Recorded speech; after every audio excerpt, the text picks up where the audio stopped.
সজীব সবুজ এই তো তোমার সৃষ্টি, সোনার ফসল ফলাও দিয়ে বৃষ্টি। সজীব সবুজ এই তো তোমার সৃষ্টি, সোনার ফসল ফলাও দিয়ে বৃষ্টি। কি অপরূপ বিশ্বটাকে গড়লে তুমি হে মহান। সবাই এই পৃথিবীর ওই আকাশের মালিক তুমি রহমান।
আসসালামু আলাইকুম মান ইত্তাবাআল হুদা।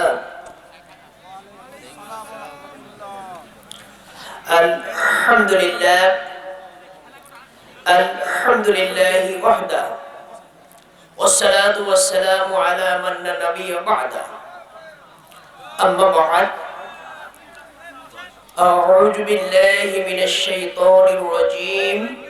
বিসমিল্লাহির রাহমানির রাহিম। إن الله وملائكته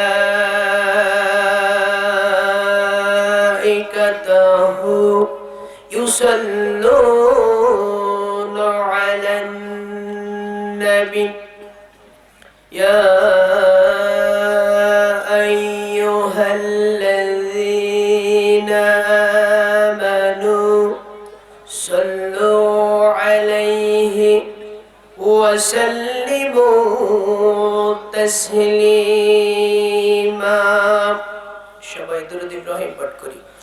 আল্লাহুম্মা সাল্লি আলা মুহাম্মাদিন ওয়া আলা আলি মুহাম্মাদ কামা সাল্লাইতা আলা ইব্রাহিম।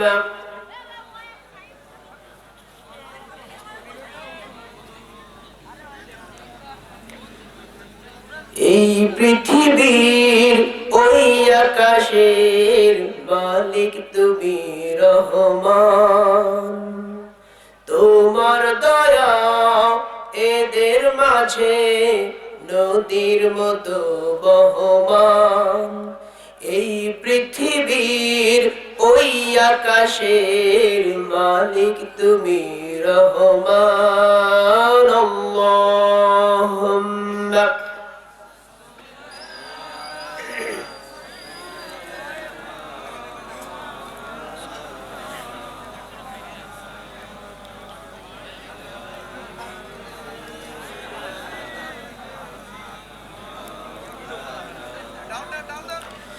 সজীব সবুজ এই তো তোমার সৃষ্টি, সোনার ফসল ফলাও দিয়ে বৃষ্টি। সজীব সবুজ এই তো তোমার সৃষ্টি, সোনার ফসল ফলাও দিয়ে বৃষ্টি। কি অপরূপ বিশ্বটাকে গড়লে তুমি হে মহান। সবাই এই পৃথিবীর ওই আকাশের মালিক তুমি রহমান। আল্লাহুম্মা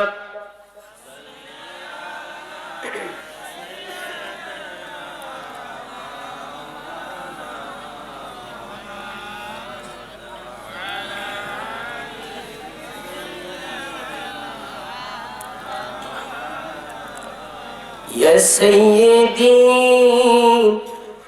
ارحم لنا يا سيدي ارحم لنا সবাই يا سيدي ارحم لنا يا سيدي ارحم لنا الله الله الله الله الله الله سبحان الله الله الله جري الله الله الله الله الله الله بلغ لولا بكماله كشف الدجى بجماله حسنت جميع خصاله صلوا عليه وآله الله الله الله الله جري الله الله الله الله الله الله سبحان الله إن الديالي الصدى يوم ليلة أرض الحرم بلغ سلامي روجة بلغ سلامي روجة فيها النبي المحترم الله الله الله الله الله الله سبحان الله الله الله لا إله محمد رسول الله صلى الله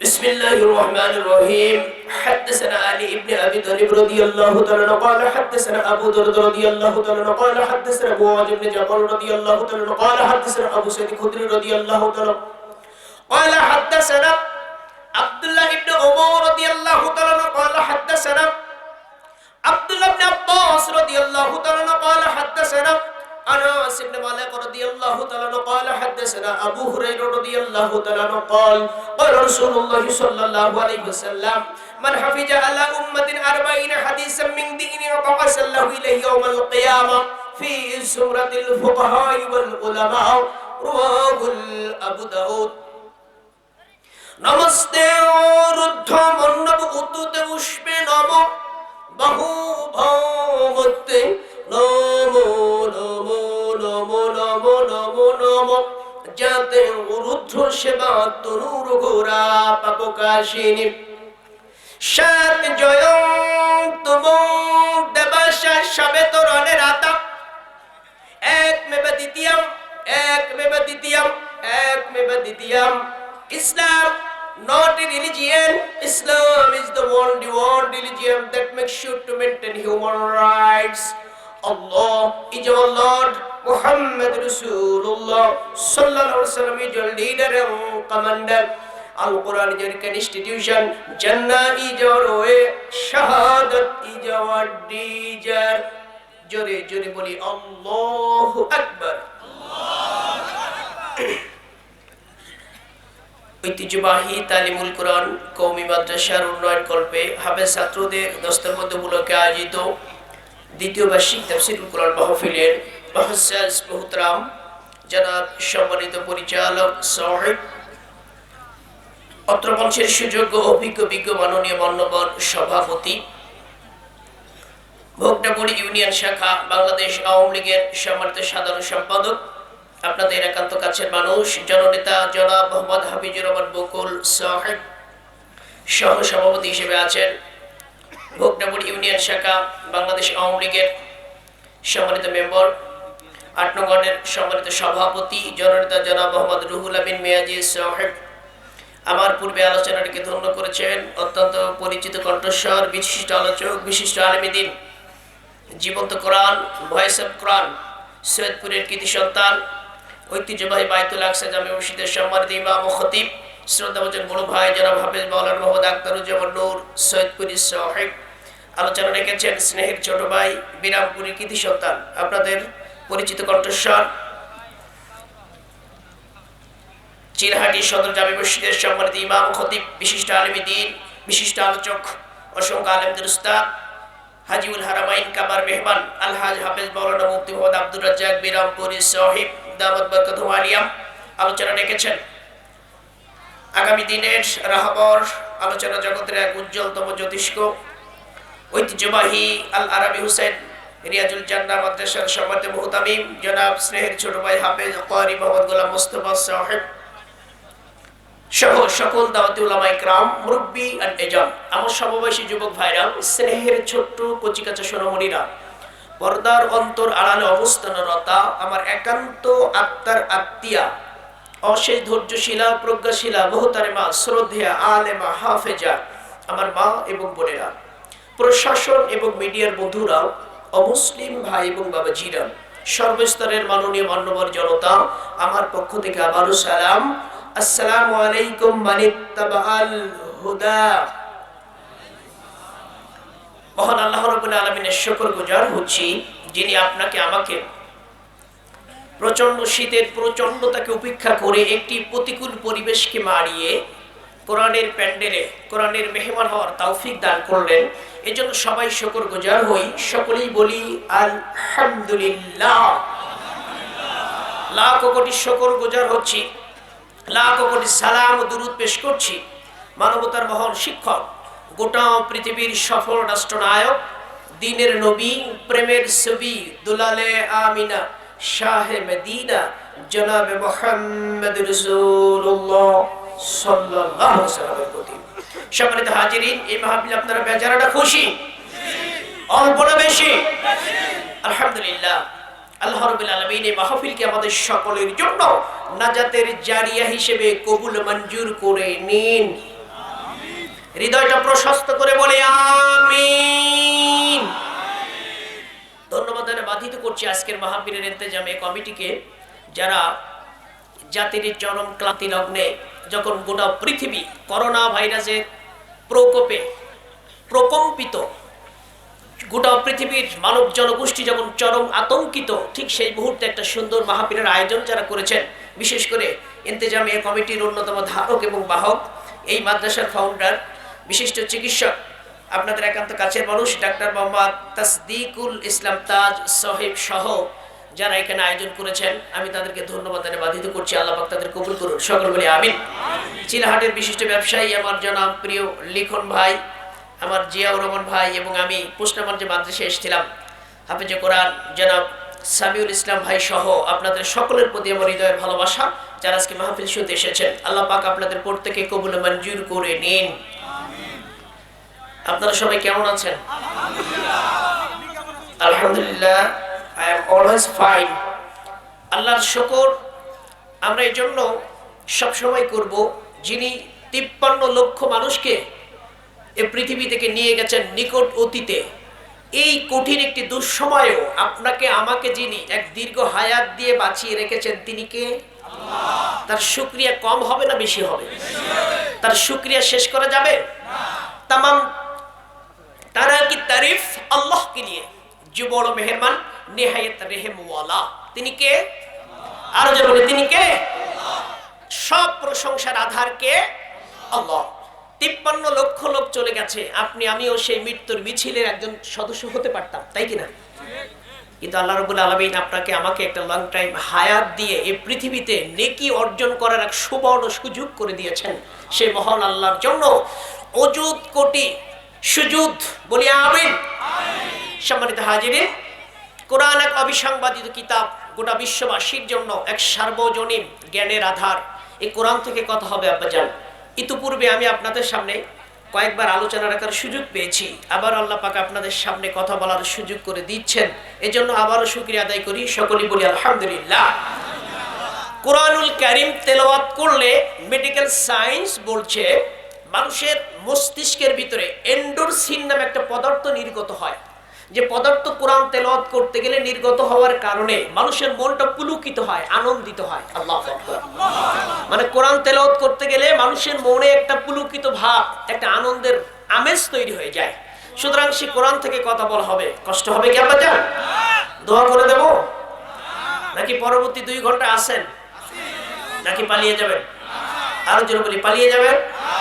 আল্লাহ রাব্বুল আলামিন 1000 আয়াতে উদাহরণ দিয়েছেন। 6000 আয়াতের ভিতরে 1000 আয়াতেই শুধু তিনি উদাহরণ দিয়েছেন। সুবহানাল্লাহি ওয়া বিহামদিহি। ছোট্ট একটা উদাহরণ দিয়ে আমি কথা শুরু করতে চাই। আমরা এখানে এসেছি, আমাদের কষ্টটা যেন সার্থক হয় আব্বাজান, নাকি? 3 বন্ধু 108 তলার উপরে ভাড়া থাকে। মালয়েশিয়া যারা গিয়েছেন তারা দেখেছেন পাহাড়ের উপরে বড় বড় বিল্ডিং, 20 তলা 30 তলা অ্যাভেলেবল বিল্ডিং। একেতে পাহাড়, এর উপরে যে 30 তলা বিল্ডিং হয়, ঘুম আসবে? আপনার আবার ঘুমালে তো ঘুম ধরবে না। 3 বন্ধু 108 তলার উপরে ভাড়া থাকে। এখন লিফট নষ্ট, তাহলে সিঁড়ি বেয়ে উঠতে হবে। 3 বন্ধু সিদ্ধান্ত নিল 2 বন্ধু 2টা সুখের গল্প করবে, আরেকজন একটা দুঃখের গল্প করবে। এই গল্প শুনতে শুনতে তারা উঠে যাবে। প্রথম বন্ধু একটা সুখের গল্প করেছে, ওরা 50 তলা উঠে গেছে। দ্বিতীয় বন্ধু আরেকটা সুখের গল্প করেছে, 100 তলা উঠে গেছে। বাকি আছে কয় তলা? 8 তলা। কয় তলা? তো 3 বন্ধু সিঁড়ির পারে বসে পড়েছে। 2 বন্ধু বলছে, দোস্ত আমরা তো সুখের গল্প করে 100 তলা পার করলাম, এবার তুমি দুঃখের গল্পটা শোনাও। দুঃখের গল্প যিনি করছেন তিনি বলছেন, আমি দুঃখের গল্প আর কি বলবো, আমার কেবল মনে হলো রুমের যে চাবি, সেই চাবিটা আমি নিচে গাড়িতে রেখে এসেছি। আচ্ছা, এর থেকে কষ্ট আর আছে দুনিয়ায়? 100 তলা ওঠার পরে যদি এই কথা মনে হয় যে আমার চাবি নিচে গাড়িতে, বলেন এর থেকে কষ্ট আর আছে? এরকম কষ্ট যেন আমাদের জীবনে না নিয়ে বাড়ি যেতে হয়। আমরা নিশ্চিত কোরআন এবং হাদিসের সার নির্যাস নিয়ে বাড়িতে যাব ইনশাআল্লাহ।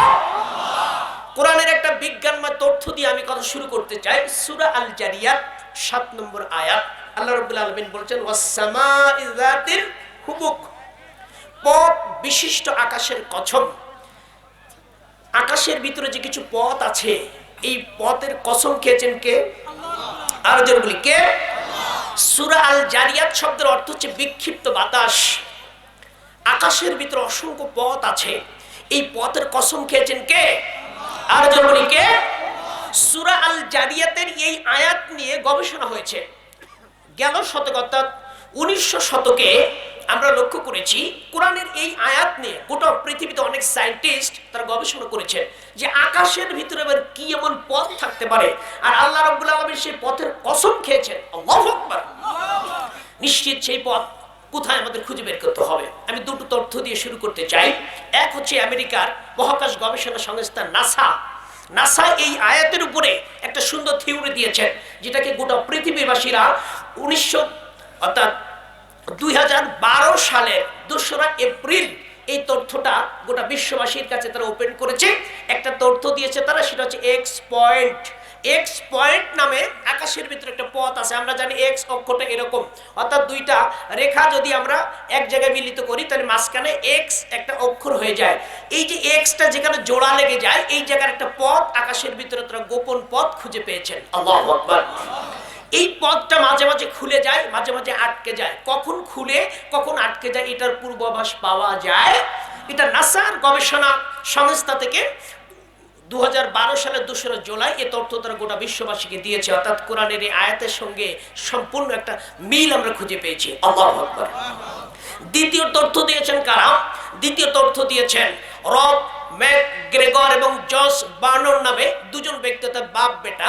তারা বাহামা দ্বীপপুঞ্জ থেকে আমেরিকার ফ্লোরিডায় যাচ্ছিলেন বিমানে করে। এই পথে তারা 600 ঘন্টা ইতিপূর্বে বিমান চালিয়েছেন। তারা যখন বিমানটা নিয়ে যাচ্ছিল, হঠাৎ করে তারা লক্ষ্য করলেন বিমান একটা ট্যানেলের ভিতর দিয়ে যাচ্ছে। যে পথ যেতে 3 ঘন্টা লাগে, বিমান সেই পথে মাত্র 30 মিনিটে অতিক্রম করেছে। সবাই বলবেন না সুবহানাল্লাহ। অর্থাৎ রব ম্যাকগ্রেগর এবং জর্জ বার্নন তার বাপ বেটা আবিষ্কার করলেন একটা ট্যানেল, যে ট্যানেলটাকে বলা হয়েছে, গোটা পৃথিবীরবাসী লক্ষ্য করেছে যে আকাশের ভিতরে একটা গোপন সুড়ঙ্গ পথ আছে, যে পথটা 3 ঘন্টার পথ মাত্র 30 মিনিটে তারা অতিক্রম করেছেন। অর্থাৎ আল্লাহর নবীর মেরাজ যে সত্য, গোটা পৃথিবীতে মেরাজের এই তথ্য এটা প্রমাণ করছে। আল্লাহু আকবার। অর্থাৎ তারা একটা তথ্য দিয়েছেন বিশ্ববাসীর কাছে। অর্থাৎ আপনার ফ্লোরিডার আগে একটা সুন্দর কৃষ্ণ গহ্বর আছে, যেটাকে আমরা বলি বারমুডা ট্রায়াঙ্গল। এই বারমুডা ট্রায়াঙ্গলে অনেক বিমান হারিয়ে গেছে, অনেক জাহাজ হারিয়ে গেছে, অনেক লোকজন হারিয়ে গেছে, তারা আর কখনো ফিরে আসেনি। ধারণা করা হচ্ছে এই সুড়ঙ্গ পথে তারা হারিয়ে গেছে। আল্লাহু আকবার। তথ্য দিয়েছেন সূরা আল জারিয়াত 7 নম্বর আয়াত। কি বিজ্ঞানময় গ্রন্থ! আল্লাহু আকবার। আমার ভাইরা, সেই গ্রন্থ থেকে কথা হবে যদি আল্লাহ কবুল করে নেন। কষ্ট হচ্ছে কি আব্বাজান? দোয়া করে দেব আব্বাজান। পরবর্তী 2 ঘন্টা সময় অন্তত আমাকে দিতে হবে। উঠাউঠি করা যাবে না, এলোমেলো করা যাবে না, মাঝে মাঝে একটু সাপোর্ট দিতে হবে। কষ্ট হবে কি? যদি উঠাউঠি করেন আপনার কারণে মাহফিলটা ক্ষতিগ্রস্ত হোক, আপনি এটা চান? আর কি পরিমাণ ক্ষতি হবে এটা আপনি ভাবতেও পারবেন না। একজন বলছে যে গতকাল আমার বাড়ির উপর দিয়ে বিরাট এক ঝড় বয়ে গেছে। আরেকজন জিজ্ঞেস করছে তোমার বাড়ির কোনো ক্ষয়ক্ষতি হয়েছে? বাড়িওয়ালা বলছে বাড়ি তো এখনো খুঁজে পাইনি, তো বুঝবো কি করে ক্ষয়ক্ষতি হয়েছে কিনা। আচ্ছা, যে বাড়ি খুঁজে পাওয়া যায়নি তার ক্ষয়ক্ষতির পরিমাণ আন্দাজ করতে পারবেন আপনি? এরপরে বাড়িওয়ালা বলছে আমি বুঝতেই পারিনি এখনো যে বাড়ির কি ক্ষয়ক্ষতি হয়েছে। সুতরাং এখান থেকে যদি আপনি শৃঙ্খলা ভঙ্গ করে উঠে যান তাহলে মাহফিল ক্ষতিগ্রস্ত হবে। আর আপনি কি চান এই মাহফিলটা ক্ষতিগ্রস্ত হোক? আরো যারা বলি চান কি? ঝড়ের গতি আসলে পরে পায় না মুমিন ভয় রে, ঝড়ের গতি আসলে পরে পায় না মুমিন ভয়। ধরো আল কোরআনের ঝান্ডা জগতময়, তোলো আল কোরআনের ঝান্ডা জগতময়। ঝড়ের গতি আসলে পরে পায় না মুমিন ভয় রে, ঝড়ের গতি আসলে পরে পায় না মুমিন ভয়। ধরো আল কোরআনের ঝান্ডা জগতময়, তোলো আল কোরআনের ঝান্ডা জগতময়। গোটা বিশ্বময় আল কোরআনের ঝান্ডা তুলতে হবে। আল্লাহ পাক কবুল করুক, সকল বলি আমিন। সম্মানিত হাজিরিন, শুরুতে একটা তাকবীর হবে, শয়তান যেন বহু যোজন পালিয়ে যায়। আমাদের হৃদয়ের সকল সঞ্চিত ভালোবাসাকে উজাড় করে লিল্লাহে তাকবীর। কারণ মহান আল্লাহ বলেছেন ওয়া রাব্বাকা ফাকাব্বির, মহান আল্লাহর নামে তাকবীর দাও। কার নামে? কে বলেছেন কথা? আল্লাহ নিজেই বলছেন আল্লাহর নামে তাকবীর দাও। ওয়া রাব্বাকা ফাকাব্বির। আমরা কার নামে তাকবীর দেব? সকল শক্তি উজাড় করে দিয়ে আমরা তাকবীর দেব ইনশাআল্লাহ। নারে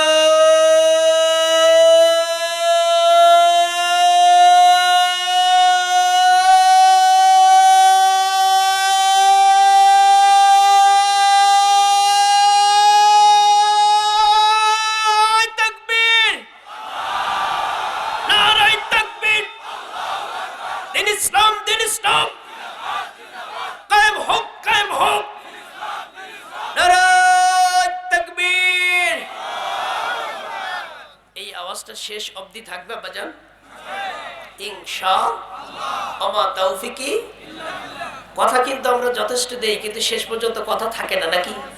কথা হয় না? কথা থাকবে ইনশাআল্লাহ নাকি কথার কথা দিলেন? এক বন্ধু বলছে দোস্ত আমি চিন্তা করছি ফ্রান্সের আইফেল টাওয়ারটা কিনে ফেলবো। বিরাট গল্প না? সে ফ্রান্সের আইফেল টাওয়ার কিনে ফেলবে। আরেক বন্ধু বলছে আমি বিক্রি করলে তো তুই কিনবি। এর থেকে ওইটা আরো বেশি না? কেউ কম যায়? সুতরাং কথা আমরা বলার সময় অনেক বলতে পারি, কিন্তু সেটা কাজে বাস্তবায়ন করতে যে আমরা হোঁচট খাই, নাকি? এটা যেন না। কারণ এই ময়দানে আপনি এসেছেন, ময়দান একদিন কথা বলবে, এ জমিন বাত করেগা, এ জমিন একদিন কথা বলবে, বাত করবে। কারণ আল্লাহু আকবার। আপনি মাহফিলে এসেছেন, এটা ভিডিও ফুটেজ ফেরেশতাদের কাছে থাকছে না? থাকছে না? সুতরাং এটা আপনার জন্য নাজাতের ওসিলা হলেও হতে পারে। সুতরাং আমরা এই মাহফিল মোনাজাত না নিয়ে যাব ইনশাআল্লাহ। আমা তৌফিকি ইল্লাল্লাহ। মহিলা একটি মাদ্রাসা হয়েছে ডাক্তার সাহেবের বাড়ির উপর তলায়, কার্যক্রম চলছে আলহামদুলিল্লাহ। 3 মাস তার শুরুর প্রারম্ভ হচ্ছে 3 মাস পূর্বে। 3 মাসের ভিতরে 15 জন স্টুডেন্ট অলরেডি হয়ে গেছে আলহামদুলিল্লাহ। ভালো কিছু স্বপ্ন, যেমন হযরতে উম্মে হাবিবা উম্মাহাতুল মুমিনিন উম্মে হাবিবা রাদিয়াল্লাহু তাআলা আনহা, যার পূর্বের নাম ছিল রামলা, তিনি একদিন রাতে স্বপ্ন দেখছেন আল্লাহর নবী তাকে বিবাহ করেছেন। জোরে বলবেন না সুবহানাল্লাহ? আরো জোরে বলুন সুবহানাল্লাহ। উবাইদুল্লাহ ইবনে জাহাস তার স্বামী, প্রথমে মুসলিম ছিলেন, মক্কা থেকে হিজরত করে চলে গেছেন আবিসিনিয়ায়। মক্কা থেকে আপনার আবিসিনিয়ায় যাওয়ার পরে রাসূলের যিনি বিবি হবেন তার পূর্বের স্বামী উবাইদুল্লাহ বিন জাহাস খ্রিস্টান হয়ে গেলেন। নাউজুবিল্লাহ। আরো যারা বলে নাউজুবিল্লাহ। কি হয়ে গেলেন? খ্রিস্টান হয়ে গেলেন। খ্রিস্টান হয়ে যাওয়ার কিছুদিন পরে লোকটি মারা গেল। অর্থাৎ উম্মাহাতুল মুমিনিন উম্মে হাবিবা রাদিয়াল্লাহু তাআলা আনহা একাকী হয়ে গেলেন। যখন তার ইদ্যত শেষ হয়ে গেল, 4 মাস 10 দিন যখন ইদ্যত শেষ হয়ে গেছে, একদিন রাতে তিনি স্বপ্ন দেখছেন তিনি রাসূলের স্ত্রী হয়েছেন। আল্লাহু আকবার। এই স্বপ্ন দেখার ঠিক কয়েকদিন পর বাদশা নাজ্জাশী একজন দাসীকে পাঠালেন, নাম তার আব্রাহা। আব্রাহা নামক এই দাসী এসে উম্মাহাতুল মুমিনিন হযরতে উম্মে হাবিবা রাদিয়াল্লাহু তাআলা আনহাকে বলছেন, আপনি শুভ সংবাদ গ্রহণ করুন, আল্লাহর নবী আপনাকে বিবাহের প্রস্তাব পাঠিয়েছেন। জোরে বলবেন না সুবহানাল্লাহ। স্বপ্ন দেখেছেন তিনি রাতের বেলা যে রাসূলের স্ত্রী হওয়ার মর্যাদা লাভ করেছেন। কয়েকদিন যেতে না যেতেই সত্য হচ্ছে তার স্বপ্নটা, অর্থাৎ রাসূল নিজেই তাকে প্রস্তাব পাঠিয়েছেন। তো যখন মেয়েটি প্রস্তাব নিয়ে গেছে, আব্রাহা নামে মেয়েটি নিয়ে গেছে, তখন উম্মাহাতুল মুমিনিন উম্মে হাবিবা রাদিয়াল্লাহু তাআলা আনহা নিজের হাতের যে চুড়ি ছিল, রূপার চুড়ি এবং হাতের রূপার আংটি ছিল, এই আংটি এবং চুড়ি খুলে তাকে দিলেন। দিয়ে বললেন, dear sister please take it. আল্লাহু আকবার।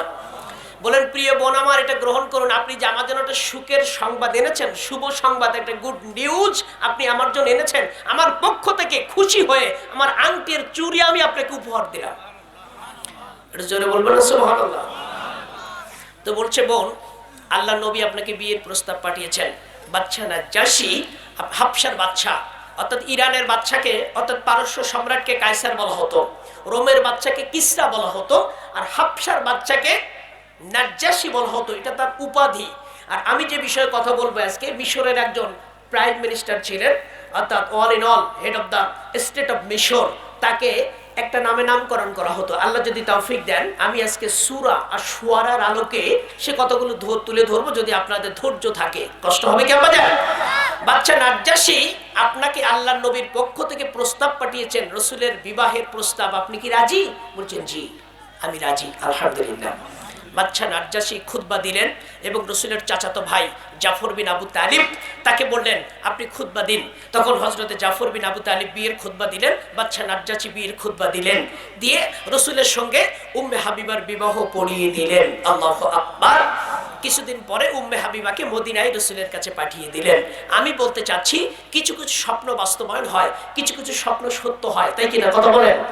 আপনি যদি এখন স্বপ্ন দেখেন, আমার একটা মেয়েকে আমি মাদ্রাসায় পড়াবো, একটা ছেলেকে আমি মাদ্রাসায় পড়াবো, এই স্বপ্ন গ্রহণ করার, কবুল করার মালিক কে? বাংলাদেশে একজন ফিল্মের নায়ক, আপনারা তাকে খুব ভালো করে চিনেন, অনন্ত জলিল, তার একটা মেয়ে হয়েছে। তিনি সেদিন একটা সাংবাদিক সম্মেলন করে ঘোষণা দিয়েছেন, তার মেয়েটাকে তিনি মদিনা ইউনিভার্সিটিতে পড়াতে চান। সুবহানাল্লাহ বলবেন না? একজন ফিল্মের নায়ক, তার হৃদয়ের তামান্নাটা কত ভালো যে তিনি ফিল্মের নায়ক। এবং সম্প্রতি তিনি একটি সিনেমা বানিয়েছেন, দিন দ্য ডে। এটা ইরান, তুরস্ক এবং বাংলাদেশ তিনটা দেশের যৌথ প্রযোজনায় ছবিটি, যে ছবিটি ব্যয় হয়েছে 120 কোটি টাকা।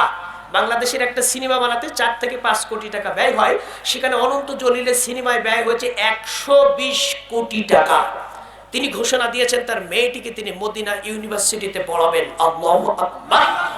সুতরাং তিনি কোন ব্যক্তি আমরা এটা দেখবো না, আমরা দেখবো তার মাকসাদটা, তার হৃদয়ের তামান্নাটা। আমরা এই তামান্না, এই মাকসাদকে আমাদের হৃদয় ধারণ করতে পারি আব্বাজান? আমরা কি একটা মেয়েকে আমাদের মাদ্রাসা এবং একটা ছেলেকে মাদ্রাসা দেওয়ার মতো মানসিকতা ধারণ করতে পারি? একটু কথা বলতে হবে আব্বাজান, পারি কিনা? আর যেন মানে পারি কিনা আব্বাজান, কথা বলতে হবে। কয়েকদিন আগেও একজন বলেছেন যে সংবিধান থেকে আমরা বিসমিল্লাহ উৎখাত করে দেব, তিনি নিজেই উৎখাত হয়ে গেছেন। মাননীয় প্রধানমন্ত্রীকে আমরা ধন্যবাদ জানাই, স্যালুট জানাই যে তাৎক্ষণিকভাবে এত সুন্দর একটি পদক্ষেপ নিয়েছেন, যার উপরে আর সুন্দর পদক্ষেপ হতে পারে। সংবিধানে বিসমিল্লাহ ঠিকই আছেন, তিনি চলে গেছেন। কথা বলেন? আপনারা জানেন কিছুদিন আগে ইন্ডিয়ার বিপিন রাওয়াত তিনি বলেছিলেন, আমি কাশ্মীরের ডিএনএ পাল্টে দেব। কাশ্মীরি আজাদি মাতাল যে জনগণ, যে কাশ্মীরের প্রত্যেকটি গ্রাম থেকে প্রতি রাতে যে কান্নার আওয়াজ আসে, শুনলে একজন মানুষ স্তম্ভিত হয়ে যায়। কাশ্মীরে এমন এমন গ্রাম আছে যেখানে কোনো পুরুষ মানুষ নাই, তাদের উপরে এমন অকথ্য নির্যাতন হয়েছে যে পুরুষ শূন্য হয়ে গেছে গ্রাম। সেই কাশ্মীরের স্বাধীনতাকে নিয়ে বিপিন রাওয়াত বলেছেন যে আমি কাশ্মীরের ডিএনএ পাল্টে দেব। 13 জন সদস্য নিয়ে হেলিকপ্টার ক্রাশ করে তিনি চলে গেছেন। আল্লাহ তার ডিএনএ পাল্টে দিয়েছেন, কাশ্মীরের ডিএনএ ঠিকই আছে। তার মানে আল্লাহ ছাড় দেন কিন্তু ছেড়ে দেন। কথাটা খুব ভালো করে বুঝবেন, আল্লাহ ছাড় দেন কিন্তু ছেড়ে। যে অডিও ক্লিপটা প্রকাশ হয়েছে এটা 2 বছর আগের অডিও ক্লিপ, এটা 2 বছর আগে আল্লাহ প্রকাশ করলে পারতেন। আল্লাহ 2টা বছর তাকে ছাড় দিয়েছেন, ছাড় দিয়েছেন, ছাড় দিয়েছেন। আমাদের প্রত্যেককে আল্লাহ এইভাবে ছাড় দেন, কিন্তু এমন একটা সময় আসে যখন আল্লাহ আর ছেড়ে দেন না। কথাটা বোঝাতে পারছি? আল্লাহ ছাড় দেন কিছুদিন, দেখি বান্দা তওবা করে কিনা, দেখি বান্দা আমার দিকে ফিরে আসে কিনা। যদি বান্দা তওবা করে আল্লাহ গোপনে সমস্ত গুনাহ ডিলিট করে দেয়, কাউকে জানতে দেন না। আল্লাহু আকবার। অর্থাৎ তিনি বান্দার মঙ্গল চান। যদি বান্দার মঙ্গল না চাইতেন, আপনার আমার দৈনিক জীবনের কর্মকাণ্ড যদি পাবলিক জানতো, তাহলে আপনার আমার কথা শুনতে কেউ আসতো না। আল্লাহ ছাড় দেন কিন্তু ছেড়ে। কথাটা খুব ভালো করে বুঝতে হবে। কথা বলেন, আল্লাহ ছাড় দেন কিন্তু ছেড়ে দেন। সুতরাং আল্লাহর উপরে কারোর বাহাদুরি চলবে। বিপিন রাওয়াত চলে গেছে, বিপিন রাওয়াতের সেই দাম্ভিক উচ্চারণ আমরা দেখেছি যে কাশ্মীরের ডিএনএ পাল্টে দেব। আমার আল্লাহ বলছেন, বিপিন রাওয়াত আমি তোমার ডিএনএ পাল্টে দেব, এবং দিয়েছেন তাই। তিনি কে? আর যারা বলেন তিনি কে? যে দেবে আল্লাহর সঙ্গে পাল্লা, আল্লাহ রাখবে না তার পাল্লা। খুব ইজি সলিউশন। তিনি কে? আল্লাহর সঙ্গে কোনো পাল্লা দেওয়া চলবে। Come to the point, dear audience. Surah Ash-Shu'ara 26তম সূরা, কুরআনুল কারীমের সর্ববৃহৎ একটি সূরা। শুআরা শব্দের অর্থ হচ্ছে কবি বা সাহিত্যিকগণ। কবি সাহিত্যিকদের নামে আল্লাহ রাব্বুল আলামিন একটি বৃহৎ সূরা নাজিল করেছেন। এই সূরার ভিতরে এমন একজন নবীর নাম এনেছেন যার নাম 1 নয় 2 নয় 136 বার আল্লাহ কোরআনে ডাক দিয়েছে। কয়বার? 136 বার আমাদের নবীজির উপরে কোরআন নাজিল হয়েছে। সেই নবীজির নাম এসেছে মাত্র 5 জায়গায়। আর এমন একজন জলিলুল কদর পয়গম্বর যিনি আল্লাহ রাব্বুল আলামিনের কাছে অতি প্রশংসিত, অতি আদরের, অতি কদরের, তার নাম এসেছে 136 বার। আল্লাহু আকবার। সম্মানিত হাজিরিন, সেই নবী সম্পর্কে আমরা একটু জেনে নিই। বাড়ি ছিল তার প্রাচীন মিশর গোশান প্রদেশ। তিনি হায়াত পেয়েছেন 120 বছর। স্ত্রীর নাম তার সফুরা, বাবার নাম ইমরান, মায়ের নাম ইউখাজা, বোনের নাম মারিয়াম, ভাইয়ের নাম হারুন। তিনি তার ছেলের 2জন, অর্থাৎ 2জন সন্তান, একজন হচ্ছে গোশান, একজন হচ্ছে ইলিয়েশর। হায়াত পেয়েছেন 120 বছর। তিনি ইন্তেকাল করেছেন নব পর্বত মোয়াব রাজ্য সিরিয়ায়। জন্মেছেন তিনি মিশরে, ইন্তেকাল করেছেন তিনি সিরিয়ায়। আমার ভাইরা, এই জলিলুল কদর পয়গম্বর এমন একটা সময়কে ফেস করছিলেন যে সময়ে নিজের অস্তিত্ব ধরে রাখা কঠিন হয়ে যাচ্ছিল। আল্লাহ রাব্বুল আলামিন তাকে এমন একটি জায়গায় দাওয়াতি কাজ করতে পাঠাচ্ছেন, কারণ এই মাদ্রাসা দাওয়াতের অংশ, এই মাদ্রাসা দাওয়াতের অংশ, মসজিদ একটা দাওয়াতের, এই মাহফিল একটা দাওয়াতের। বাল্লিগু আন্নি ওয়ালাউ আয়া। আল্লাহর নবী বলেছেন, আমার পক্ষ থেকে একটি আয়াত যদি তোমার কাছে থাকে তুমি সেটা পৌঁছে দাও। আল্লাহু আকবার। কি করো? আর যদি বলেন কি করো? এই মাহফিল একটা দাওয়াতের সিলসিলা, মাহফিল একটা দাওয়াতের রেওয়াজ, তাই কিনা? কথা বলেন। এখান থেকে মানুষের কাছে দাওয়াত পৌঁছে দেওয়া।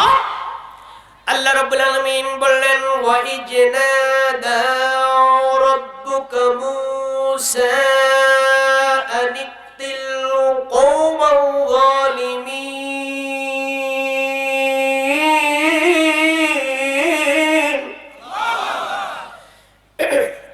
When your Lord called Musa, go to the people who are Jalimun. The statement of Allah subhanahu wa ta'ala. আল্লাহ রাব্বুল আলামিন বললেন, স্মরণ করুন সেই সময়ের কথা যখন আমি সাইয়েদনা মূসাকে লিড করলাম। মূসা, জালিম সম্প্রদায়ের কাছে আমার পক্ষ থেকে দাওয়াত নিয়ে যাও। কি সম্প্রদায়? আরো জোরে বলবেন, কি সম্প্রদায়?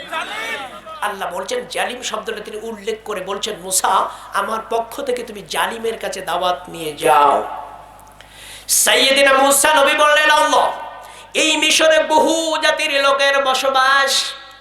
যারা তুরস্ক থেকে এসেছেন তাদেরকে তুর্কি বলা হয়, মিশরের অরিজিনাল বাসিন্দাদেরকে কিপ্তির বলা হয়, ইয়াকুব নবীর জেনারেশনকে বনি ইসরাইল বলা হয়।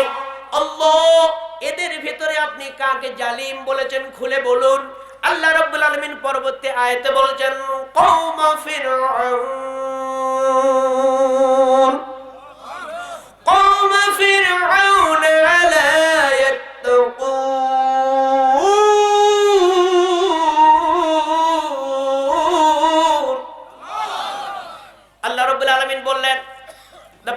ফিরআউন, ফিরআউন সম্প্রদায়ের কাছে আমার পক্ষ থেকে দাওয়াত নিয়ে যাও। কার কাছে?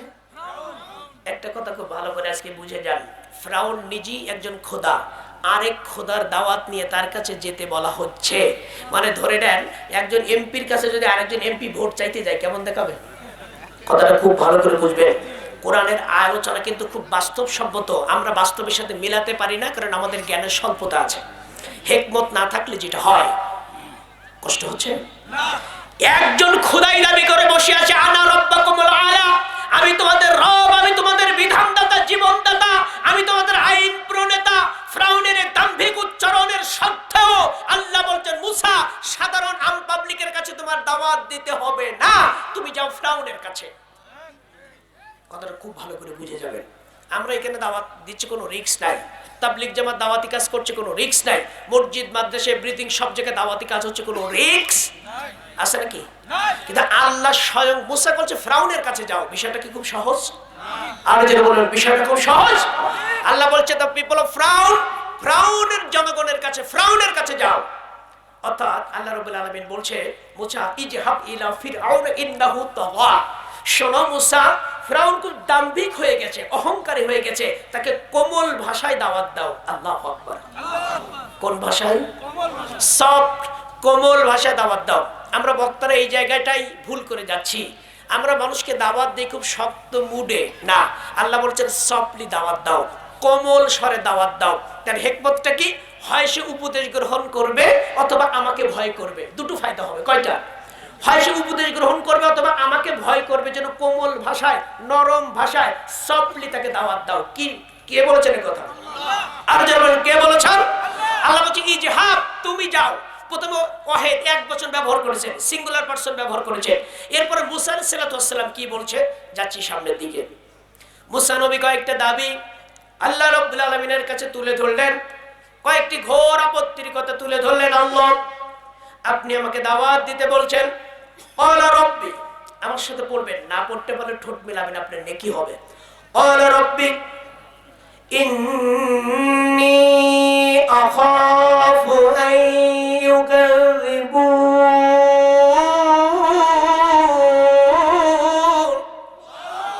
মুসা said, I fear that they will betray me. মুসা নবী বললেন, আল্লাহ, আমার আশঙ্কা হচ্ছে আইয়ুকাযযিবুন, কাযযাব মানে মিথ্যুক।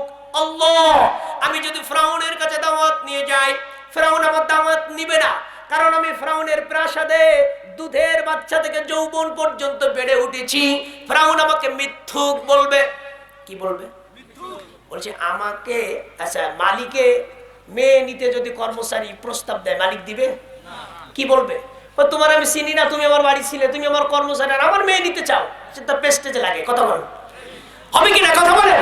তো মুসা নবী বলছে, আল্লাহ, আমি যদি দাওয়াত নিয়ে এখন ফিরআউনের কাছে যাই, ফিরআউন বলবে আমি তোমাকে চিনি না, তুমি আমার প্রাসাদে সেই ল্যাংটা কাল থেকে যৌবন কাল পর্যন্ত বেড়ে উঠেছ, আর তুমি এখন এসে আরেক খোদা দাওয়াত দিচ্ছ, এটা কি করে হয়? আমাকে মিথ্যুক বলবে। কি বলবে? আলোচনা বুঝতে হবে। আমরা জানি কষ্ট হচ্ছে কি না। অনেকেই ওয়াজের নামে আওয়াজ করে, তাফসীরের নামে তামাশা করে, এটা হবে না। আয়াত টু আয়াত আমি কথা বলবো, যদি আল্লাহ তৌফিক দেন। আমার ভাইরা, ফিরআউনের কাছে দাওয়াত নিয়ে যাওয়াটা কি খুব সহজ ছিল?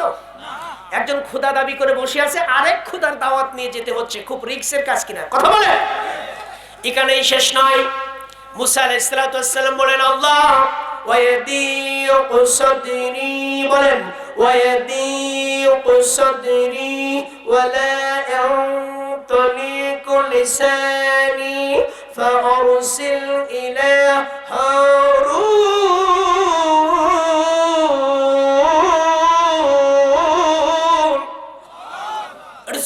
আল্লাহু আকবার। আবু দাউদ শরীফের হাদিসে এসেছে, কোরআন তেলাওয়াতের পরে কোন ব্যক্তি যদি আল্লাহু আকবার বলে শুধু একটা আওয়াজ করে, আকাশ আর জমিনের মাঝখানে সমস্ত ফাঁকা জায়গা আল্লাহ সওয়াব দিয়ে ভরপুর করে দিবে। এটা আল্লাহু আকবার বলা যাবে না?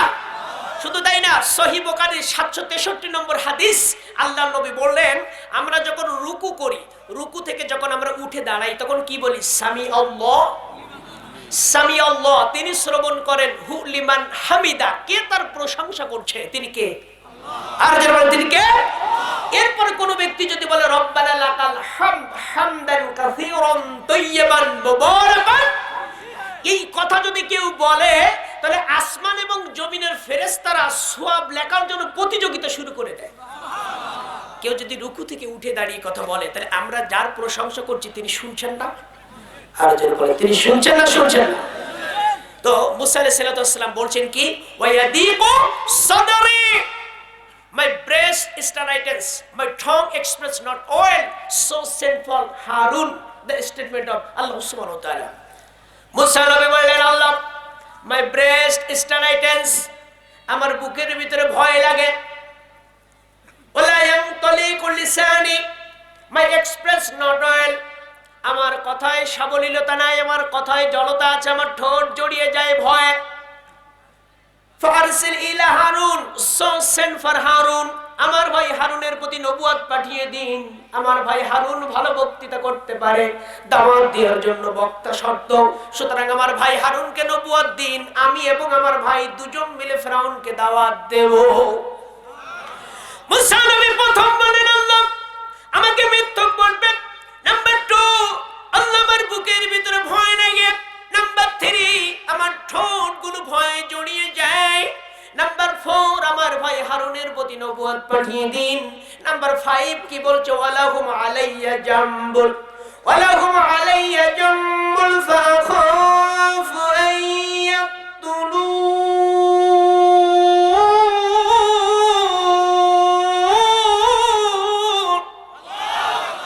they have a charge of crime against me, I fear that they will kill me.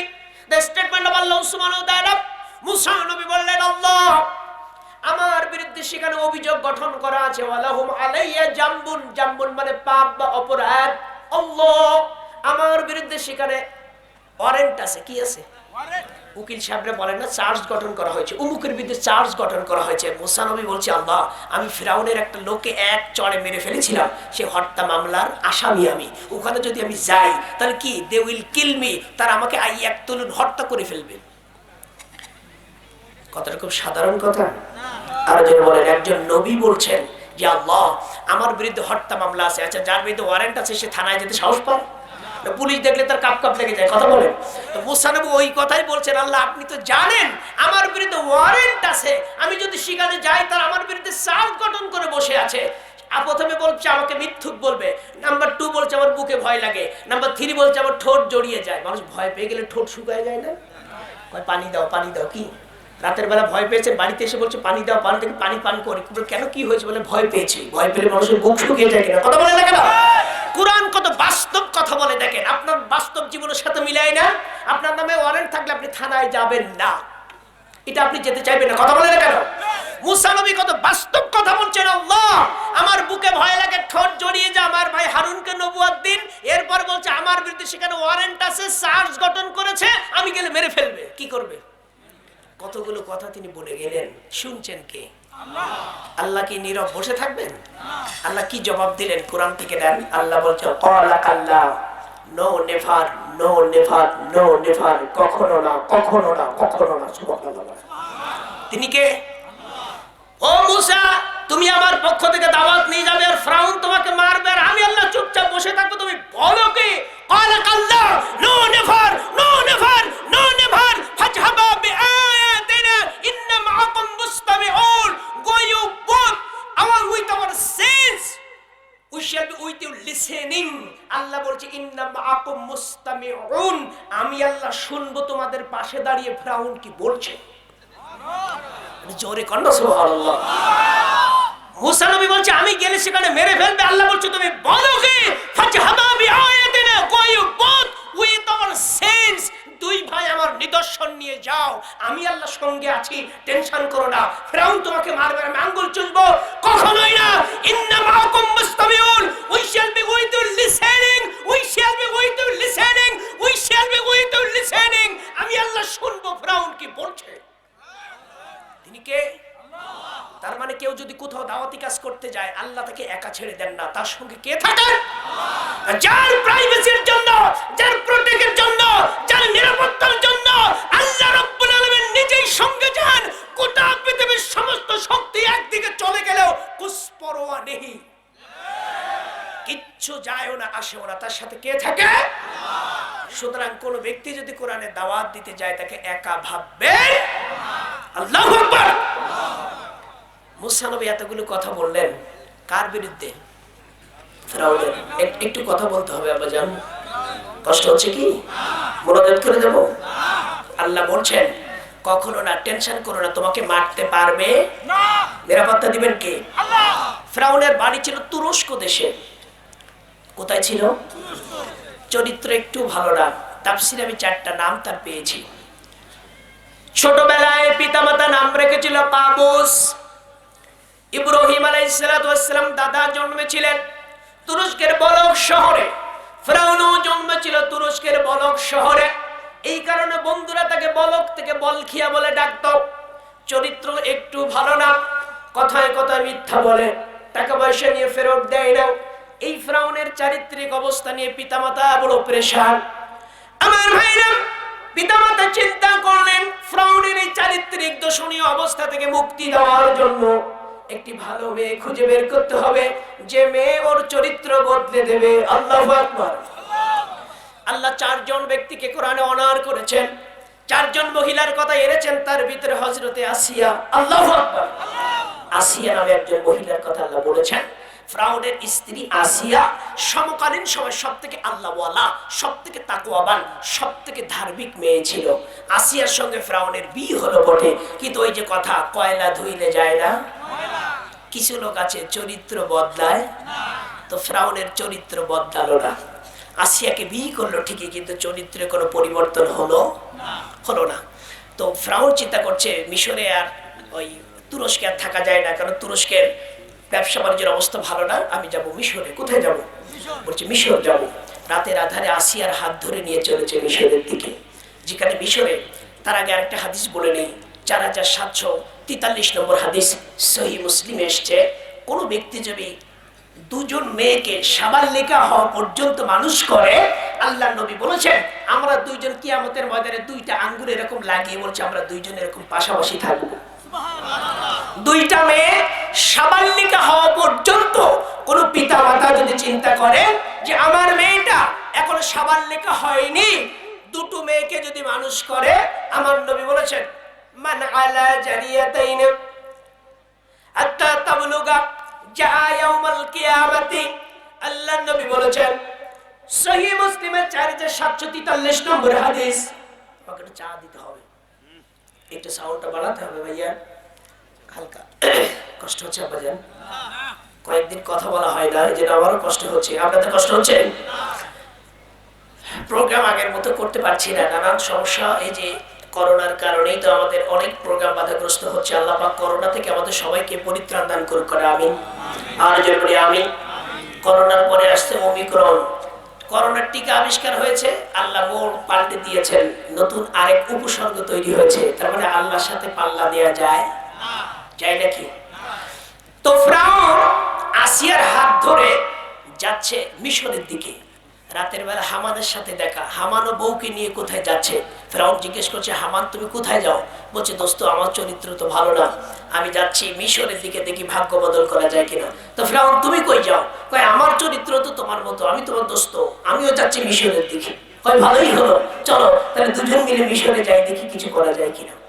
নেশাখোরের সাথে নেশাখোরের বন্ধুত্ব হয়, আল্লাহওয়ালা লোকের সাথে আল্লাহওয়ালা লোকের বন্ধুত্ব হয়। কথা ভুল বললাম নাকি? আপনাদের চা দিতে বলবো না? অনেকেই চিন্তা করে বক্তারা ওয়াজ করে চা খায়, কি ভালো লাগে। আপনি জায়গাটা আসুন, আপনার জন্য অনেক সম্মান অপেক্ষা করছে। এই জায়গা কারোর জন্য লিখিত কোনো জায়গা, সম্মানের মালিককে। আপনি কোরআনকে ভালোবাসুন, কোরআনকে সম্মান করুন, কোরআনের সম্মানে আপনি নিজেই সম্মানিত হয়ে যাবেন। দেখেন আমাদের টেলিভিশনে বলে লাক্সের সোয়ায় আমি স্টার হয়ে যাই, নাকি? আপনি কোরআনের সোয়ায় স্টার হয়ে যান, পৃথিবীর সব নাজ নিয়ামত আপনার পায়ের কাছে এসে বসে থাকবে। কথা কয় না? জাকির নায়েকের নাগরিকত্ব বাতিল করে দিয়েছে ইন্ডিয়া সরকার। মালয়েশিয়ার মতো এত বড় একটা উন্নয়নশীল রাষ্ট্রে তাকে অন গার্ড অফ অনার দিয়ে রিসিপশন করেছে। আল্লাহু আকবার। সেদিন একটা কনফারেন্স হয়েছে, কোটির উপরে লোক, যেটা গোটা পৃথিবীর ইতিহাসে আর কেউ দেখেনি। কোটির উপরে লোক। আল্লাহু আকবার। এক হচ্ছে মাইকেল জ্যাকসন, আমেরিকার পপ সম্রাট বলা হতো, যার প্রোগ্রামে কোটির উপরে লোক হতো। আর আমরা নেক্সট টাইম দেখলাম জাকির নায়েকের প্রোগ্রামে কোটির উপরে লোক, আল্লাহু আকবার, কোটির উপরে লোক, লক্ষ লক্ষ লোক তারা ইসলাম গ্রহণ করেছে, আল্লাহু আকবার। ফিরআউন এবং হামানের কথা সূরা আল কাসাসের ভিতরে আল্লাহ বলেছেন। হামান এবং ফিরআউন যাচ্ছে মিশরে, কোথায়? কয়েকদিন না খাওয়া। এক লোক তরমুজ বিক্রি করছে, তরমুজের দিকে তারা অপলক চেয়ে আছে, পকেটে টাকা নাই, কিনবে কি দিয়ে? তরমুজের মালিক তাদের চেহারা সুরত দেখে বুঝলেন ওরকম ক্ষুধার্ত, বলছে তরমুজ খাবেন? কথা কয় না, লজ্জা লাগে। হাদিসের ভিতরে এসছে কাউকে যদি কোনো প্রস্তাব দেওয়া হয় আর যদি সে চুপ থাকে তাহলে অর্ধেক রাজি। কতটুকু রাজি? বলছে তরমুজ খাবে, কথা কয় না, প্রেস্টিজ লাগে। তরমুজের মালিক বুঝলেন ওরা ক্ষুধার্ত, তরমুজ কেটে দিয়েছে। তরমুজের ভিতরে এমন এক নিয়ামত আল্লাহ রেখেছেন, ক্ষুধা এবং পিপাসা দুইটা নিবারণ হয়। সুবহানাল্লাহ জোরে বলেন না। কি ক্ষুধা এবং পিপাসা দুটোই নিবারণ হয় তরমুজের মালিক। কিন্তু আমরা এটা বিশ্বাস করি না। আমাদের দেশে অনেক বড় বড় নাস্তিক আছে যারা আল্লাহকে বিশ্বাস করে না, তাদের অনেক প্রমাণ আমরা দেখাতে চাই। ছোট্ট একটা কথা বলি, গোটা পৃথিবীতে এমন আছে যারা আল্লাহকে বিশ্বাস করে না। সালমান রুশদির মতো লোক স্যাটানিক ভার্সেস যখন লিখলো, ইরানের সর্বোচ্চ ধর্মীয় নেতা আয়াতুল্লাহ খামেনি বললেন সালমান রুশদিকে যে হত্যা করতে পারবে ইরানের প্রেসিডেন্ট তাকে পুরস্কৃত করবে। আল্লাহু আকবার। তো এক বুদ্ধিজীবী হাঁটতে হাঁটতে তোর ওই বট গাছের তলায় যে বসেছে, বট গাছের দিকে তাকিয়ে দেখে গাছটা বিরাট কিন্তু ফলগুলো ছোট। বলছে আল্লাহর কোনো হিসাব আছে? এত বড় গাছ, ফল কত ছোট ছোট। আর তরমুজ গাছ, কমলা গাছ, লাউ গাছ, সে উঠে দাঁড়াতে পারে না, বাসার পরে আরেকজন তাকে দাঁড়িয়ে দিতে হয়, সেখানে আধা মন এক মন করে লাউ কমলা তরমুজ দেয়। আল্লাহর কোনো হিসাব আছে? ঘুমিয়ে গেছে গাছের তলায়, বাতাসে ঘুম চলে এসেছে। হঠাৎ করে একটা বট ফল ছিলে তার নাকের উপরে পড়েছে, তখন ঘুম ভেঙে গেছে। কি হলো? তাকিয়ে দেখে একটা বট ফল গড়িয়ে গড়িয়ে নিচের দিকে চলে যাচ্ছে। তখন চিন্তা করছে আল্লাহর হিসাব ঠিক আছে, কারণ এই বট ফলটা যদি কুমড়ার মতো বা তরমুজের মতো হতো ও বাঁচত। আল্লাহু আকবার। আল্লাহ সবকিছুকে ব্যালেন্স করেছেন, আল্লাহু আকবার। সবকিছুকে জোড়া জোড়া সৃষ্টি করেছেন। নারী বলেন, পুরুষ বলেন, আর পশু পাখি বলেন, গাছগাছালি বলেন, আল্লাহ বলছে আমি সবকিছুকে জোড়া জোড়া সৃষ্টি করেছি, আল্লাহু আকবার। এই ব্যালেন্স করেছেন কে?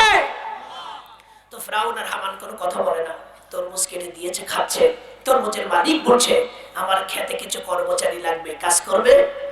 ফিরআউন বলছে কাজ করার জন্যই তো এসেছি, কাজ পেলে তো ভালোই হয়। তা বলছে আমার খেতে কর্মচারী হিসেবে কামলা। আপনারা কি বলেন? আর কি বলেন? কথা কয় না। কৃষককে ছোট করে দেখবেন না। এক কৃষকের ছেলে ফিজিক্স কেমিস্ট্রিতে পড়ে, খুব দামি সাবজেক্ট। তো ছেলের জন্য কিছু খাবার টাবার নিয়ে গ্রাম থেকে শহরে গেছে, যে দেখে ছেলে অন্যান্য সাথীদের সাথে গবেষণা করছে, গবেষণাগারে, ল্যাবরেটরিতে, ল্যাবে। তো বাবা সালাম দিয়ে ঢুকে গেছে, ঢুকে বলছে বাবা তোমরা কি করছো এটা? তো বলছে আঙ্কেল আমরা এমন একটা জিনিস তৈরি করব যে সব কিছুকে গলিয়ে দেবে, সব কিছুকে শেষ করে দেবে। তো কৃষক কিছুক্ষণ ভেবে বলছে বাবা তাহলে এটা রাখবে কোথায়? বলছে কেন? বলছে যা তৈরি করছো তা তো সব কিছুকে গলিয়ে দেবে, তো এটা রাখার জন্য তো পাত্র দরকার হবে, তো ওটাও তো গলে যাবে নাকি? ফিজিক্স কেমিস্ট্রির ছাত্র চিন্তা করে কত তো ঠিক। কৃষকের মাথায় যেটা ঢুকেছে ফিজিক্স কেমিস্ট্রির ছাত্রদের মাথায় সেটা ঢুকেনি। আল্লাহু আকবার। সুতরাং একজন কৃষককে ছোট করে দেখা যাবে। আমার ভাইরা, হামান চলে গেছে মিশরের বাজারে, চাকরির একটা বিজ্ঞপ্তি, চাকরির একটা পেপার। মিশরের সরকার সরকারি গোরস্থানে একজন দারোয়ান নিয়োগ করতে চায়। চাকরির খবরটা এনে ফিরআউনের কাছে বলছে দোস্ত সংবাদ একটি আছে, মিশরের সরকার একজন গোরস্থানের দারোয়ান নিয়োগ করতে চায়। দোস্ত চাকরিটা আমি করতে চাই। ফিরআউন বলছে তোর মাথায় পুষ্টি নাই, চাকরি করে তুই কি করবি? আমি করি তাহলে আমার হলে তোরও হবে। হামান কয় তোর মতো বেঈমান তোর নাই, চাকরি আমারও দরকার তোরও দরকার, খবরটা আনলাম আমি, আর তুই করবি মানে? কয় তুই করে করবি কি, তোর মাথায় কিছু আছে? আমি করি আমার হলে তোরও হবে। ফিরআউন দরখাস্ত করেছে। মিশরের গভর্নমেন্ট তার চেহারা সুরত, বডি ল্যাঙ্গুয়েজ, ড্রেস কোড দেখে বলছে আর ইউ ফিট, তুমি ওকে, দ্যাট ইজ এনাফ, তুমিই যথেষ্ট বলে তাকে চাকরি দিয়ে দিয়েছে। মিশরের গোরস্থানে দারোয়ান হওয়ার পরে তাফসিরে তাবারি পড়বেন, তাফসিরে তাবারিতে তার তৃতীয় নাম এসেছে দ্বিতীয় রামিশাস। প্রথমে নাম ছিল কাবুস, এরপরে বন্ধুরা বলতো বলখিয়া, তাফসিরে তৃতীয় নাম হচ্ছে তার দ্বিতীয় রামিশাস। সে রামিশাস হওয়ার পরে কি করলো? গোরস্থানে নিয়ম করলো প্রত্যেকটা লাশ দাফন করতে হলে তাকে একটা করে সোনার মুদ্রা দিতে হবে। কত কইল? কি দিতে হবে? মিশরের লোক লাশ এনে পড়ছে বিপদে, কয় একটা করে সোনার মুদ্রা না দিলে লাশ দাফন করতে দেব না, কারণ আমি সরকারি লোক আর সরকারি লোকের পাওয়ার আছে। কথা বলে কেন? মিশরের লোক চিন্তা করে, হায় হায় এ কি বিপদে পড়লাম, এ ক্ষয়রীতি ছিল তো তুরস্কে, মিশর এসে তো বিপদে ফেলে দিল আমাদের। এখন মিশরের লোকের অভাব নাই, টাকা পয়সা চাল ডাল গাড়ি বাড়ির কিচ্ছু অভাব নাই, বলছে দেও তো, ক্ষয়রীতি আসছে তুরস্ক থেকে, দে, আমরা ঝামেলা যাব না, কারণ সে যদি লাশ দাফন না করতে দেয় তার বিরুদ্ধে মামলা করতে হবে, মামলার পরে তদন্ত হবে, তদন্ত পর রায় হবে, এতদিন লাশ থাকবে, ওই ঝামেলা যাস না, দে একটা করে সোনার মুদ্রা দে। একটা করে সোনার মুদ্রা দিয়েছে। কোন কোন তাফসীরকারক বলছে যে ওই সময় যত মানুষ মারা যেত তাদের হাতে পায়ে যত অলংকার থাকতো এগুলো খোলা হতো না, ওইভাবেই কবর দেয়া হতো, আর কবর দিয়ে যখন সবাই চলে যেত কবরের ভিতর থেকে সমস্ত অলংকারগুলো সে খুলে নিত। এভাবে করে করে 3 বছর, এখন যেমন করোনা, ওই সময় মিশরে লাগলো এরকম করোনার মতো মহামারী, 3 বছরে মানুষ মরে সাফ হয়ে গেছে। হঠাৎ করে মিশরের সরকার, যাদের ঘর বাড়ি নিলাম হচ্ছে, তারা কারা? যারা খাজনা দিতে পারে না, ট্যাক্স দিতে পারে না। আমাদের দিতে হয় কিনা খাজনা, ট্যাক্স দিতে হয় কিনা? না দিলে সরকার চলবে কেমনে? সরকার আপনার যে বেতন দেয় এটা আপনার ট্যাক্স দিতে হবে, খাজনা দিতে হবে, নাকি? কথা বলেন আমার ভাইরা। ফেরাউন দেখলো মিশরের লোকজনের ঘর বাড়ি নিলাম হয়ে যাচ্ছে। মিশরের বাদশার নাম তারতুস। তারতুসের কাছে যে বলে, বাদশাজি আপনার বহু প্রজার ঘর বাড়ি নিলাম হয়ে যাচ্ছে গো বাদশাজি, আমি চাই সমান খাজনা আমার পক্ষ থেকে আদায় করে দিতে। বাদশা তারতুস বলেন, ও রামিশাস, এত টাকা তুমি কোথায় পাবে? বহু লোকের খাজনা অনাদায়ী। বাদশাজি আপনি বোধহয় জানেন না, যেদিন আপনি আমার চাকরি দিয়েছিলেন সেদিন আমি নিয়ম করেছিলাম প্রত্যেকটি লাশ দাফন করতে হলে একটি করে সোনার মুদ্রা দিতে হবে। বাদশাজি এত মানুষ মারা গেছে, 3 বছর আমার বাম্পার ফলন, কত টাকা ব্যাংকে আছে আমি নিজেও জানি না, এত টাকা কি করব? আপনি বলেন আমি সবার খাজনা আদায় করে দিই। বাদশা বলছে, তুমি তো সোনার ছেলে, দাও দাও দাও, খাজনা আদায় করে দাও। মিশরে এসে একটা জনসভা করলো, জনসভা করে সে ঘোষণা দিল, আগামীকাল থেকে সরকারের কোন কর্মচারী তোমাদের বাড়িতে খাজনা নিতে যাবে না, আমি সবার খাজনা আমার পক্ষ থেকে আদায় করে দিয়েছি। মিশরের লোক শুধু আনন্দে নাচে, চায়ের স্টল থেকে শুরু করে পার্লামেন্ট পর্যন্ত সব জায়গায় খালি আলোচনা, ফ্রাউন ফ্রাউন আর ফ্রাউন।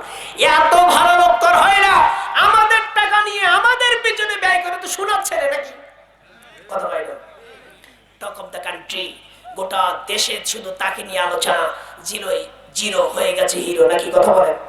আর আমার দেশে বিসমিল্লাহ নিয়ে একজন কথা বলেছিল, হিরো হয়ে গেছে জিরো। কথা বলেন। করেন কে? সম্মানিত করার মালিক কে? আবার অপমানিত করার মালিক কে? আমার ভাইরা, ফেরাউন মুহূর্তের ভিতর হিরো হয়ে গেল। হঠাৎ করে মিশরের যিনি প্রাইম মিনিস্টার তৈমুর, তিনি ইন্তেকাল করেছেন। ইন্না লিল্লাহি। মিশরে যখন তৈমুর ইন্তেকাল করলেন, মিশরে এখন ভোট হবে, নির্বাচন হবে। মিশরে ফেরাউনও ভোটে দাঁড়িয়েছে, অন্যরাও ভোটে দাঁড়িয়েছেন। মিশরের লোকজন চিন্তা করে, এই লোক গোরস্থানের দারোয়ান হয়ে আমাদের খাজনা মওকুফ করে দিয়েছে, আর দেশের প্রধানমন্ত্রী হলে না জানি কি করবে, ভোট আর কোথাও দিস না, শুধু ফেরাউনকে দে। এই কারণে তাফসীরে লেখা, বিপুল ভোটে ফেরাউন প্রধানমন্ত্রী হয়ে গেছে। বিপুল ভোট, যেটার কোনো তুলনা হয় না। সেই ভোটে যখন সে প্রাইম মিনিস্টার, প্রধানমন্ত্রী নির্বাচিত হলো, এরপরে সুপ্রিম পাওয়ার আছে বাদশার হাতে। কার হাতে? মিশর বাদশা শাসিত দেশ। তুরস্ক এখন যখন এরদোয়ান প্রেসিডেন্ট, এটা হচ্ছে রাষ্ট্রপতি শাসিত দেশ। ইরানের সর্বোচ্চ ধর্মীয় নেতা আয়াতুল্লাহ আলী খামেনি, এটা হচ্ছে সর্বোচ্চ ধর্মীয় নেতার দেশ। আমাদের দেশের সব ক্ষমতার আধার হচ্ছে প্রধানমন্ত্রী, প্রাইম মিনিস্টার। কিন্তু ওই সময় মিশরের সব ক্ষমতার আধার ছিল বাদশা। কে ছিল? ফেরাউন চিন্তা করে, এখনো আমি বাদশার ক্ষমতা পাইনি, সুতরাং এখন কিছু করা যাবে। পরীক্ষা করছেন কি? তরমুজের ক্ষেত থেকে আল্লাহ তুলে এনেছেন গোরস্থানের দারোয়ান, সেখান থেকে দেশের প্রধানমন্ত্রী যিনি বানিয়ে দিয়েছেন তিনি কে? তাহলে শুকরিয়া হবে না নাশুকরিয়া হবে? লা ইন শাকারতুম ওয়া লা ইন কাফারতুম। কথা কার? শুকরিয়া করলে নিয়ামত বাড়িয়ে দেন কে? আর নাশুকরিয়া করলে আল্লাহর নিয়ামত কেড়ে নেন। এটা সত্য না মিথ্যা? আর যারা বলে সত্য না মিথ্যা? আমার ভাইরা, ফেরাউনের বাদশা হওয়ার স্বপ্ন হঠাৎ করে বাদশা ইন্তেকাল করেছেন, পরীক্ষা করছেন কে? ইন্না লিল্লাহি। বাদশা যখন ইন্তেকাল করেছে, ফেরাউন বলছে দেখো তোমাদের বাদশা মারা গেছে, ভোটের মাধ্যমে আরেকজন বাদশা বানিয়ে নাও। মিশরের লোকজন তার শয়তানি বুঝিনি, বলছে বাদশাজি আমরাও ঝামেলায় যাব না, ভোট মানে অনেক ঝামেলা, আপনি আমাদের বাদশা, আপনি একজনকে প্রধানমন্ত্রী বানায় দেন। ফেরাউন ডাক দিয়ে বলে হামান, মানুষের কাঁসা খুলতে টাইম লাগে, কপাল খুলতে টাইম লাগে না, আমি বিনা ভোটে মিশরের বাদশা হয়ে গেছি, তুই মিশরের প্রধানমন্ত্রী হয়ে যা, আয় আয় আয় দুইজন মিলে মিশরটাকে সাইজ করি। আল্লাহ একটা শব্দ ব্যবহার করেছেন কোরআনে, দ্য রিজাল্ট অফ দ্যাট। আল্লাহ বলছে মিশরের লোকজন এখনো বুঝি নাই ওই হারামের ভিতরে কি শয়তানি আছে নাকি। কথা বুঝেছে কেউ? বুঝেছে? মিশরের তাফসিরে লেখা বাদশার দরবারে 400 জাদুকর ছিল। কয়শো? আর যেরকম কয়শো জাদুকর? 400 জাদুকর। তার ভিতরে যিনি লিডার ছিলেন নাম তার দবিরা। ফেরাউন দবিরাকে ডেকে বলছে দবিরা এদিকে আয়, আমার 400 জাদুকরের সাথে কথা বলার সময় নাই, শোন তুই এই 400 জাদুকরের সাথে কথা বলে রেজাল্টটা নিয়ে আয়, আমার এই রাম রাজত্ব কতদিন চলবে, হঠাৎ করে আমি রাষ্ট্র পেয়েছি, আঙ্গুল ফুলে কলা গাছ হয়েছি, এটা কতদিন টিকবে, গুনে পুড়ে রিপোর্ট নিয়ে আয় যা। জাদুকর অর্থাৎ গোয়েন্দা ডিটেকটিভ গ্রুপ, ইন্টেলিজেন্ট গ্রুপের মেম্বার, তারা গবেষণা করে রেজাল্ট এনে দাঁড়িয়ে আছে। কয়েকদিন পরে বাদশা দেখে দবিরার চেহারা, মনির চেহারায় কোনো উজ্জ্বলতা নাই। ডাক দিয়েছে দবিরা, ব্যাপার কি? চেহারার ভিতরে কেন মলিনতার ছাপ? ও দবিরা কি রেজাল্ট পেলি? দবিরা ডাক দিয়ে বলে বাদশাজি সংবাদ মোটেও ভালো না। ও বাদশাজি এই মিশরে বহু জাতির লোক বসবাস করে, তুরস্ক থেকে যারা এসেছে তারা তুর্কি, মিশরের অরিজিনাল বাসিন্দাদেরকে কিপ্তির বলা হয়, ইয়াকুব নবীর জেনারেশনকে বনি ইসরাইল বলা হয়। বাদশাজি আপনার জন্য তুর্কিরা হুমকি নয়, আপনার জন্য কিপ্তিররা হুমকি নয়, আপনার জন্য বনি ইসরাইল হুমকি। আমরা গবেষণা করে দেখলাম বনি ইসরাইলের ঘরে এমন এক সন্তানের জন্ম হবে যে আপনার গালে চড় দিয়ে রাম রাজত্ব কেড়ে নেবে। রিজাল্ট যখন এসেছে ফেরাউনের চেহারা ফ্যাকাশে হয়ে গেছে। হামানকে ডেকে বলছে হামান এদিকে আয়, রাজত্ব পেয়ে আমার লাভ হলো কি? দবিরা রিপোর্ট এনেছে বনি ইসরাইলের ঘরে এমন এক সন্তানের জন্ম হবে নাম তার মুসা কালিমুল্লাহ। মুসা নাকি আমার গালে চড় মেরে রাম রাজত্ব কেড়ে নেবে। হামান এখন আমার উপায় কি? হামান বলছে বাদশাজি টেনশন করবেন না, রাষ্ট্রীয়ভাবে আইন করে দিন বনি ইসরাইলের ঘরে কোনো ছেলে সন্তান জন্ম নিলে তাকে বেঁচে থাকার কোনো অধিকার। আজ ইসলামপন্থীদের উপরে সেই নিপীড়ন গোটা বিশ্বব্যাপী চলছে না? চলছে না? আর ইসরায়েলের দখলদারিত্ব নেই, আমেরিকা ব্রিটেন রাশিয়ার কোনো মাথা ব্যথা নেই। গোটা পৃথিবীতে আমরা লক্ষ্য করছি শান্তি বাহিনী নামে এক প্রকার বাহিনী নিয়োগ করা হয়, যারা কঙ্গোতে যে রোড তৈরি করে, নাইজারে যে রোড তৈরি করে, ঘানায় যে রোড তৈরি করে। কিন্তু শান্তি বাহিনী দরকার ছিল রোহিঙ্গাদের বাঁচানোর জন্য, শান্তি বাহিনী দরকার ছিল কাশ্মীরে, শান্তি বাহিনী দরকার ছিল ফিলিস্তিনে, শান্তি বাহিনী দরকার ছিল সিরিয়ায়, শান্তি বাহিনী দরকার ছিল মিশরে, শান্তি বাহিনী দরকার ছিল ইয়েমেনে। কিন্তু আফসোস সে জায়গায় শান্তি বাহিনী যায় না, শান্তি বাহিনী যায় রোড তৈরি করতে। কষ্ট। হামান পরামর্শ দিচ্ছে, দেখবেন চেয়ারম্যান মেম্বারের সাথে কিছু লোক অকারণে ঘুরে আছে না, এদের নাম হচ্ছে সামসা। নাম কি? কারণ এরা জনগণের মালে সুযোগ পেলে মারে খামসা, এই জন্য জনগণ তাদের ডাকে সামসা। কথা সত্য না মিথ্যা? কোনো কাজ নাই, আজাইরা লোক এমনি ঘুরে আছে না নাই? তো ফেরাউন বলছে হামান লাভ হলো কি এ রাজত্ব পেয়ে? হামান বলছে টেনশন করবে না, রাষ্ট্রীয়ভাবে আইন করে দিন বনি ইসরাইলের ঘরে কোন ছেলে সন্তান হলে তার বেঁচে থাকার কোনো রাইট নাই, তাকে মারতেই হবে। বছর ব্যাপী হত্যাযজ্ঞ চলল মিশরের বুকে। ফেরাউন হামানকে ডেকে বলছে হামান কত ছেলে হত্যা করেছিস? বলছে 80,000। কত হাজার? রোহিঙ্গাদের রক্তে নাফ নদীর পানি রক্তে রঞ্জিত হতে দেখেছি, মিশরের বুকে বনি ইসরাইলদের রক্তে আমরা নীল নদকে রঞ্জিত হতে দেখেছি। ইতিহাসে একই কিছু কালের ব্যবধান, অর্থাৎ বনি ইসরাইলদের রক্ত রঞ্জিত হয়েছে মিশরের নীল নদ, নিকট অতীতে ঘটে যাওয়া রোহিঙ্গাদের রক্তে নীল রঞ্জিত হয়েছে নাফ নদী। একই ঘটনার পুনরাবৃত্তি। কথা বলে আর কথা বলে মিশরে ফ্রাউন বলছে, হামান তার লাভ হলো কি? ডাক দিয়েছে, একে ডাক দিয়েছে দবিরাকে, দবিরা ৮০,০০০ ছেলে তো রিপোর্ট অনুযায়ী হত্যা করেছি, এখন গুনে পড়ে দেখ মুসা এর ভিতরে বললো কিনা। তো দবিরা রিপোর্ট এনে দেখে যে মুসা মায়ের কোলে নিরাপদেই আছে। অমা কারু আল্লাহু, একটু জোরে কয় রে ভাই, কষ্ট হচ্ছে নাকি আপনাদের? মোনাজাত করে দেব। আল্লাহ বলছে ওরা আল্লাহর বিরুদ্ধে যে কৌশল করে, আল্লাহ তার থেকে বড় কৌশলকারী। কত কথা কেন রাখে আল্লাহ, আবার মারে আল্লাহ। তুরস্কে একবার এক তুরস্কের ভূমিকম্প হলো, হাজার হাজার বিল্ডিং মাটির তলায় চলে গেল। অবাক হবেন, মাটির তলায় যারা উদ্ধার কর্মী কাজ করছিল তারা দেখলো একটা 10তলা বিল্ডিং ধসে গেছে। 10তলা বিল্ডিং এর নিচতলায় একটা লোহার সিন্দুক, সিন্দুকটা খুলে দেখে সেই লোহার সিন্দুকের ভিতরে একটা ছোট্ট ফড়িং, আর ফড়িং এর মুখের ভিতরে একটা ছোট্ট জালি ঘাসের ডগা। সুবহানাল্লাহ। আপনারা কি কষ্ট পাচ্ছেন নাকি? তাহলে এই ব্যবস্থা কে করেছেন? ইন্দোনেশিয়ায় বিমান দুর্ঘটনা হয়েছে, ২৫০ যাত্রীর সবাই মারা গেছে, একটা ছোট্ট শিশু ছিল মায়ের কোলে, সেই ছোট্ট শিশুটা বেঁচে গেছে। এই ব্যবস্থা কে করেছেন? তো সেই আল্লাহর প্রতি কি ভরসা নেই? করোনায় আপনার প্রতিবেশী মারা যেতে দেখেছেন? আহা, ছটফট করে কত মানুষ মরে গেছে আপনার আমার চোখের সামনে, এখনো যাচ্ছে, আপনি আমি বেঁচে আছি, আল্লাহ শুকরিয়া আপনি কি দিয়ে করবেন? কথা কয় না। বলছে দবিরা কত ছেলে মেরে, ৮০,০০০ ছেলে মেরেছে। কয় হাজার? বলছে দবিরা বলছে আপনি ৮০,০০০ মেরেছেন কিন্তু মুসাকে মারতে পারেননি।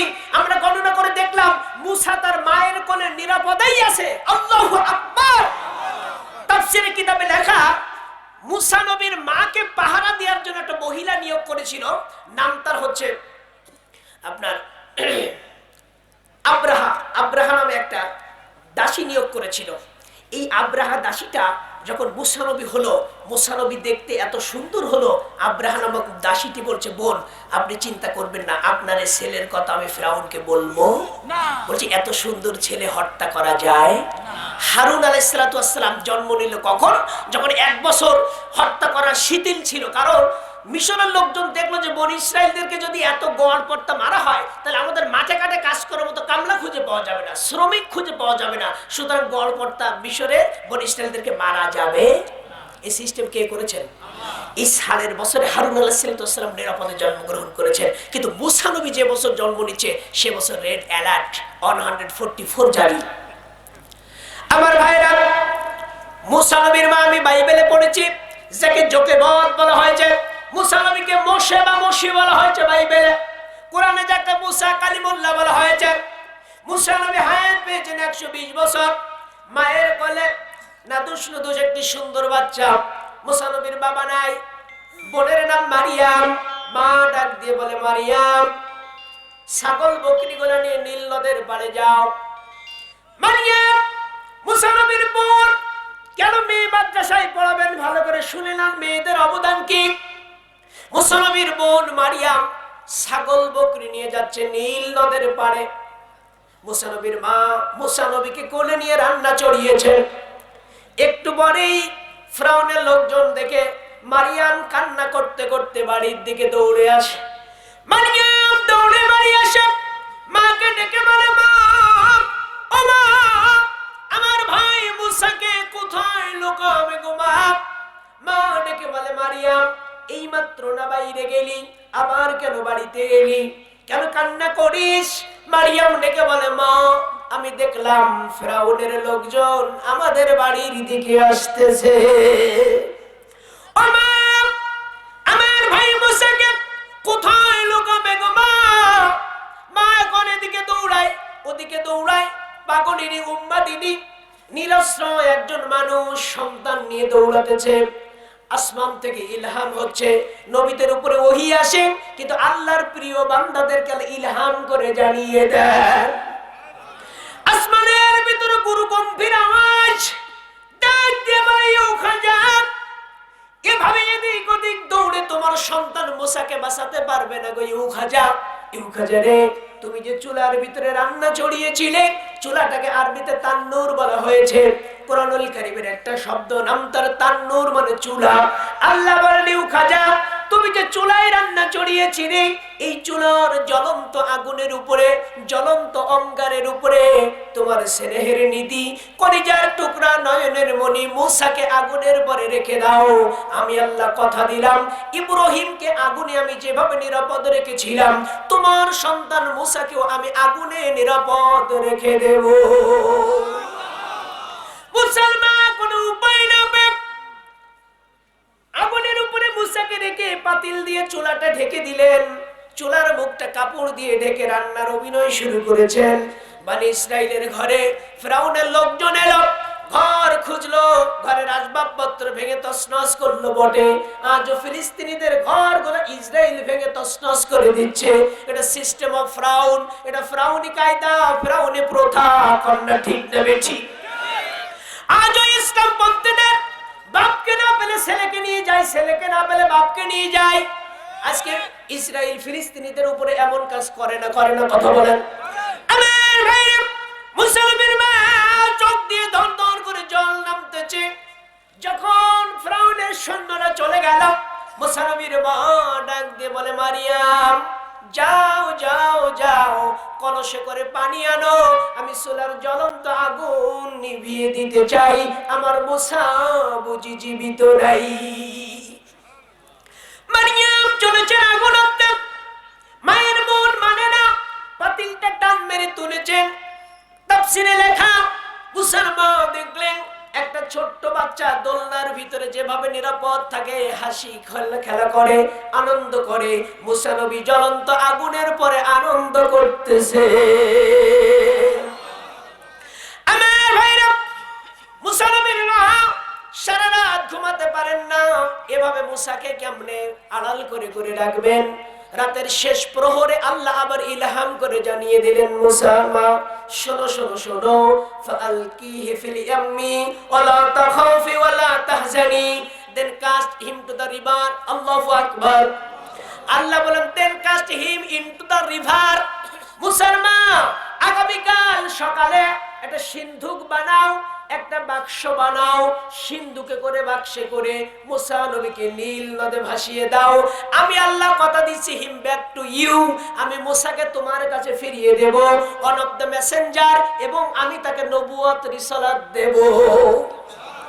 দুইটা কথা বললেন। কয়টা কথা? ও মুসার জননী, ইউ খাজো টেনশন করো না, দুশ্চিন্তা করো না, ওয়ালা তাখাফি ওয়ালা তাহজানি। আল্লাহ বললেন, ভয় পেও না, হতাশ হয়ো না, দুশ্চিন্তা করো না, আমি আল্লাহ তোমার কোলের সন্তান তোমাকে ফিরিয়ে দেব। মুসার জননী বাক্স বা সিন্ধুক কোথায় পাবে? সকালবেলা একজন মিস্ত্রি এসেছে একটা গাড়ি নিয়ে ঠেলতে ঠেলতে মুসা নবীর দরজায় এসে নক করছে, মা বাড়িতে কেউ আছেন নাকি? আমি কাজের সন্ধানে এসেছি, কোনো কাজ করাবেন নাকি? মুসার মা মুসাকে ঢেকে রেখে লুকিয়ে রেখে আসলেন। এসে ডেকে বললেন, ও ব্যক্তি, তুমি কি করতে পারো? কি ক্ষমতা আছে তোমার? কি কাজের সন্ধানে এসেছো? লোকটি বলে, মা যদি সিন্ধুক বানাতে বলেন, বাক্স বানাতে বলেন, তাও পারি। কন্যা সুবহানাল্লাহ। মুসার মাকে বললেন, মা আমি আপনাকে সিন্ধুক বানিয়ে দিতে পারি। মুসার মা বললেন, ও মিস্ত্রি, কাঠ লাগবে, পেরেক লাগবে, তক্তা লাগবে, অস্ত্রপাতি লাগবে, তুমি কোথায় পাবে? মা আমার গাড়ির উপর যে বস্তা দেখছেন গো মা, এই বস্তার ভিতরে সব রেডি আছে মা, আপনি একটু পানি নিয়ে আসেন গো মা, অস্ত্রে ধার দিতে হবে। কাঠ মিস্ত্রিরা অস্ত্রে ধার দেওয়ার জন্য পানি চায় না, চায় না। আমার ভাইরা, মুসলমানের মা পানি আনার জন্য বাইরে গেলেন। এসে লক্ষ্য করলেন মুসা নবীর মা যাকে পানি আনার জন্য দূরে গেলেন, পানি এনে এসে দেখলেন মিস্ত্রি বাক্স বানিয়ে বসে আছে। ও মিস্ত্রি পানি চাইলেন যে, মা সময় নাই, সকাল এখনো হয়নি গো মা, মিশরের লোকজন এখনো উঠিনি, মা দ্রুত করে আপনার সন্তান মুসাকে এখনই সিন্ধুকে করে নীল নদে ভাসিয়ে দিই। মুসা নবীর মা বাড়ির ভিতরে ঢুকলেন, কিছু পারিশ্রমিক আনলেন, কিছু টাকা পয়সা হাতে করে এনে মিস্ত্রি এখন গাড়ি টানতেছে। মুসা নবীর মা পিছনে পিছনে হাঁটে আর ডেকে ডেকে বলে, মিস্ত্রি এই দুর্দিনে এত বড় উপকার করলেন গো, আপনার হাতিয়া কত, পারিশ্রমিক কত, জলদি বলেন। মিস্ত্রি ডেকে বলে, মা ও মা হাতিয়া লাগবে না গো মা, পারিশ্রমিক লাগবে না আমি মাগনা করে দিলাম, ফ্রি করে দিলাম কাজটা, মা আমার পিছনে এসে লাভ হবে না গো মা, মিশরের লোকজন এখনো উঠিনি গো মা, ও মা আপনার সন্তান মুসাকে এখনই নীল নদে ভাসিয়ে দিই। মিস্ত্রি এত জোরে হাঁটে, মুসা নবীর মা এখন হেঁটে কুলাতে পারে না, দৌড়ায়। তাফসিরে লেখা একটা হাত এরকম উঁচু করে আরেকটা হাতে টাকা, মুসার মা ডাকছে মিস্ত্রি, এই বিপদের দিনে এত বড় উপকার করলেন গো, ও মিস্ত্রি আপনি হাদিয়া নিলেন না, তোহফা নিলেন না, ভালো কথা, আপনার নামটা আমাকে বলুন, আমি মাঝে মাঝে আপনার নাম নিয়ে আল্লাহর কাছে দোয়া করব। মিস্ত্রি ডেকে বলে মা, ও মা আপনি আমার নাম ঠিকানা দিয়ে কি করবেন গো মা? ও মা আমি এই জমিনের মিস্ত্রি না মা, আমি আসমানের মিস্ত্রি, আমার নাম জিবরাইল। ক্বালু রাব্বুনা আল্লাহু সুম্মা ইসতাকামু তাতানাজ্জালু আলাইহিমুল মালায়েকা।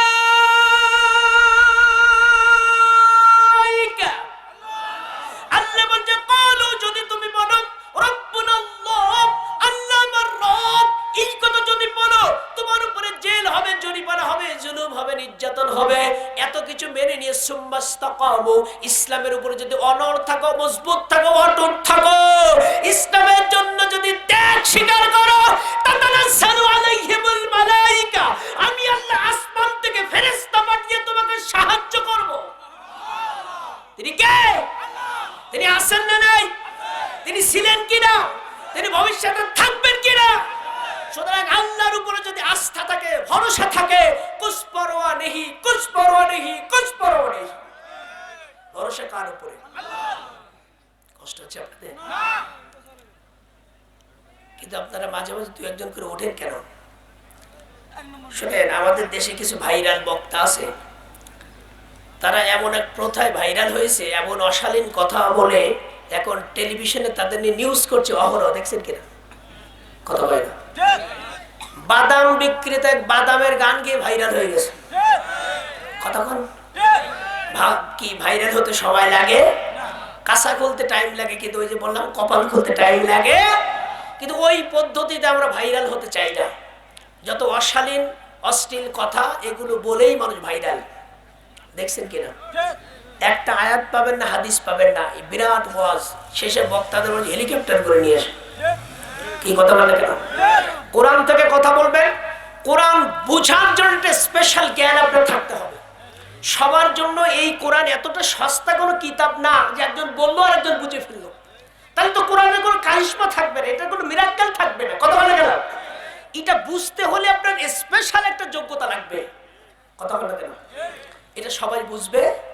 আল্লাহ প্রথমে বলেছেন হুদাল্লিন নাস, এটা মানুষের হিদায়াতের কিতাব। আল্লাহ রাব্বুল আলামিন পরে ক্লাসিফিকেশন করে বলেন হুদাল্লিল মুত্তাকিন, এটা মুত্তাকিনদের হিদায়াতের কিতাব। সব পাবলিকের জন্য এটা প্রযোজ্য না, সবাই এটা বুঝতে পারবে। এজন্য যার সাথে কোরআনের মহব্বত আছে, কোরআনের আলোচনা শুনলে তার ঈমান বেড়ে যায়, নাকি? কথা বলেন। আর যারা কোরআন বুঝে না, কোরআন ভালো লাগে না, যারা কোরআন শুনলে গায়ে গাত্র দেওয়া হয়, তারা কোরআনের পক্ষে কাজ করবে। সারা রাত কোরআন বললেও তাদের ভালো লাগবে যারা কোরআনকে ভালোবেসেছে, নাকি? কথা বলেন। আল্লাহকে যারা বেসেছে ভালো, দুঃখ কি আর তাদের থাকতে পারে, হতাশা কি আর তাদের থাকতে পারে। সবাই বলে আল্লাহকে যারা বেসেছে ভালো, দুঃখ কি আর তাদের থাকতে পারে, হতাশা কি আর তাদের থাকতে পারে। ভালোবাসতে হবে কাকে? আর যেন বলেন ধান ওড়ান না আপনারা অনেক সময় ধান ওড়াতে যে সবগুলো থাকে নাকি, না কিছু চলে যায়? আর যেরকম দু একজন করে লোক উঠলে কমিটির মন খারাপ হয়।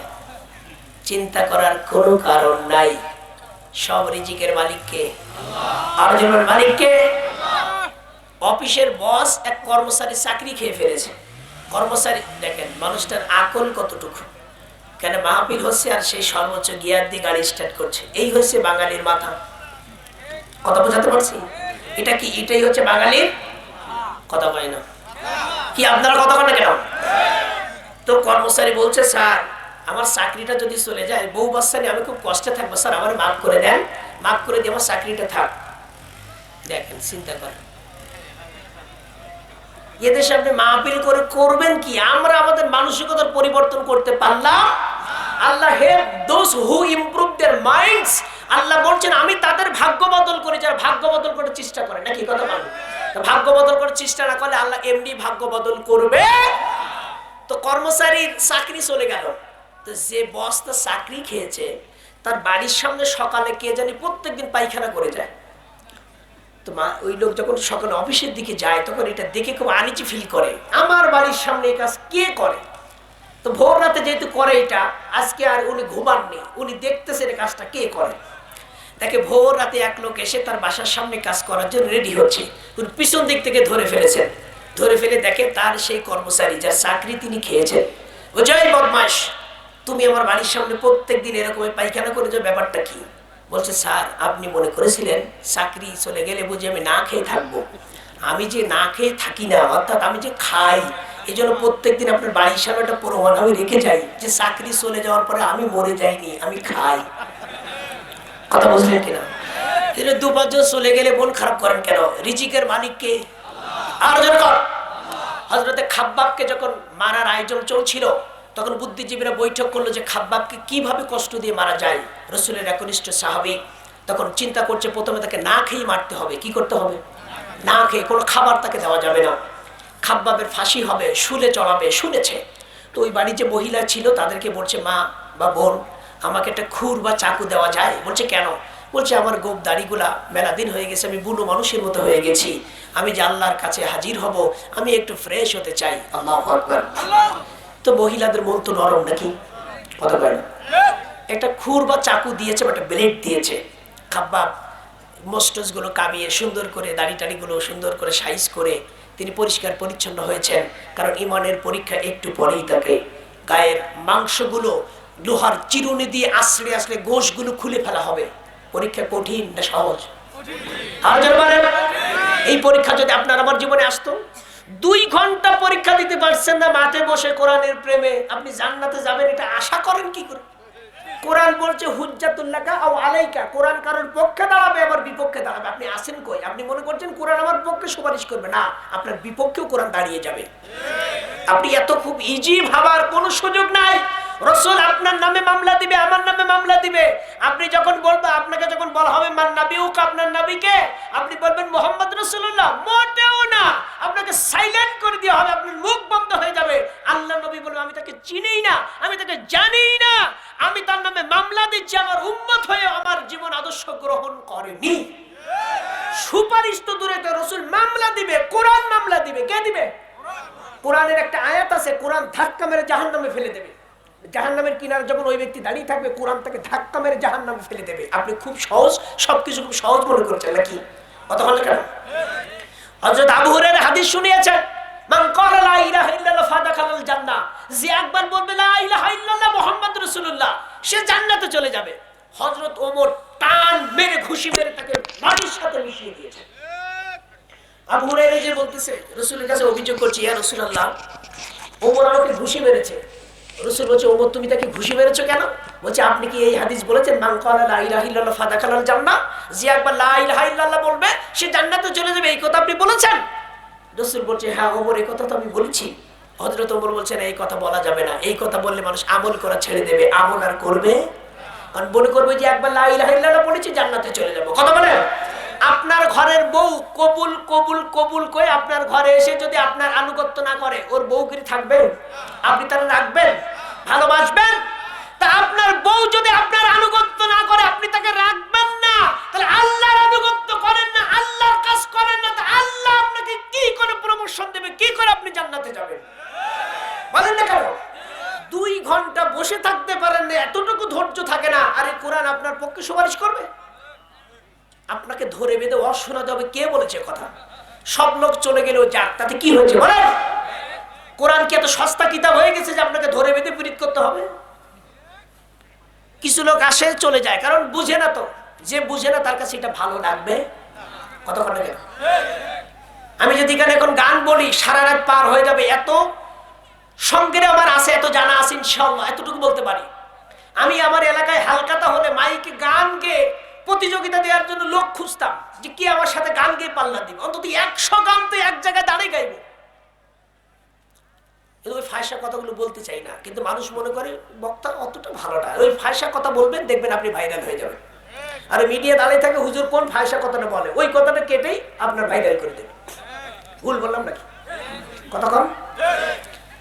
স্বামী আর স্ত্রীর সম্পর্ক আজকে গভীর বেদনার ক্ষত তৈরি হয়েছে। বলেন স্বামীর থেকে দেবর আপন নাকি?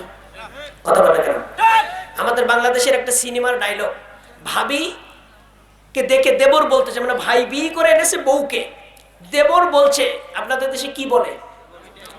দেবর বলতেছে এই বাড়িতে একটাই বাবা যে আমার ভাইয়ারও বাবা আমারও বাবা, এই বাড়িতে একটাই মা যে আমার ভাইয়ারও মা আমারও মা, এই বাড়িতে একটাই বউ যে আমার ভাইয়ারও বউ আমারও বউ।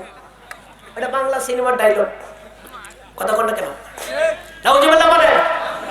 কত গান শুনলাম, ঘরের পাশে বেতেরাড়া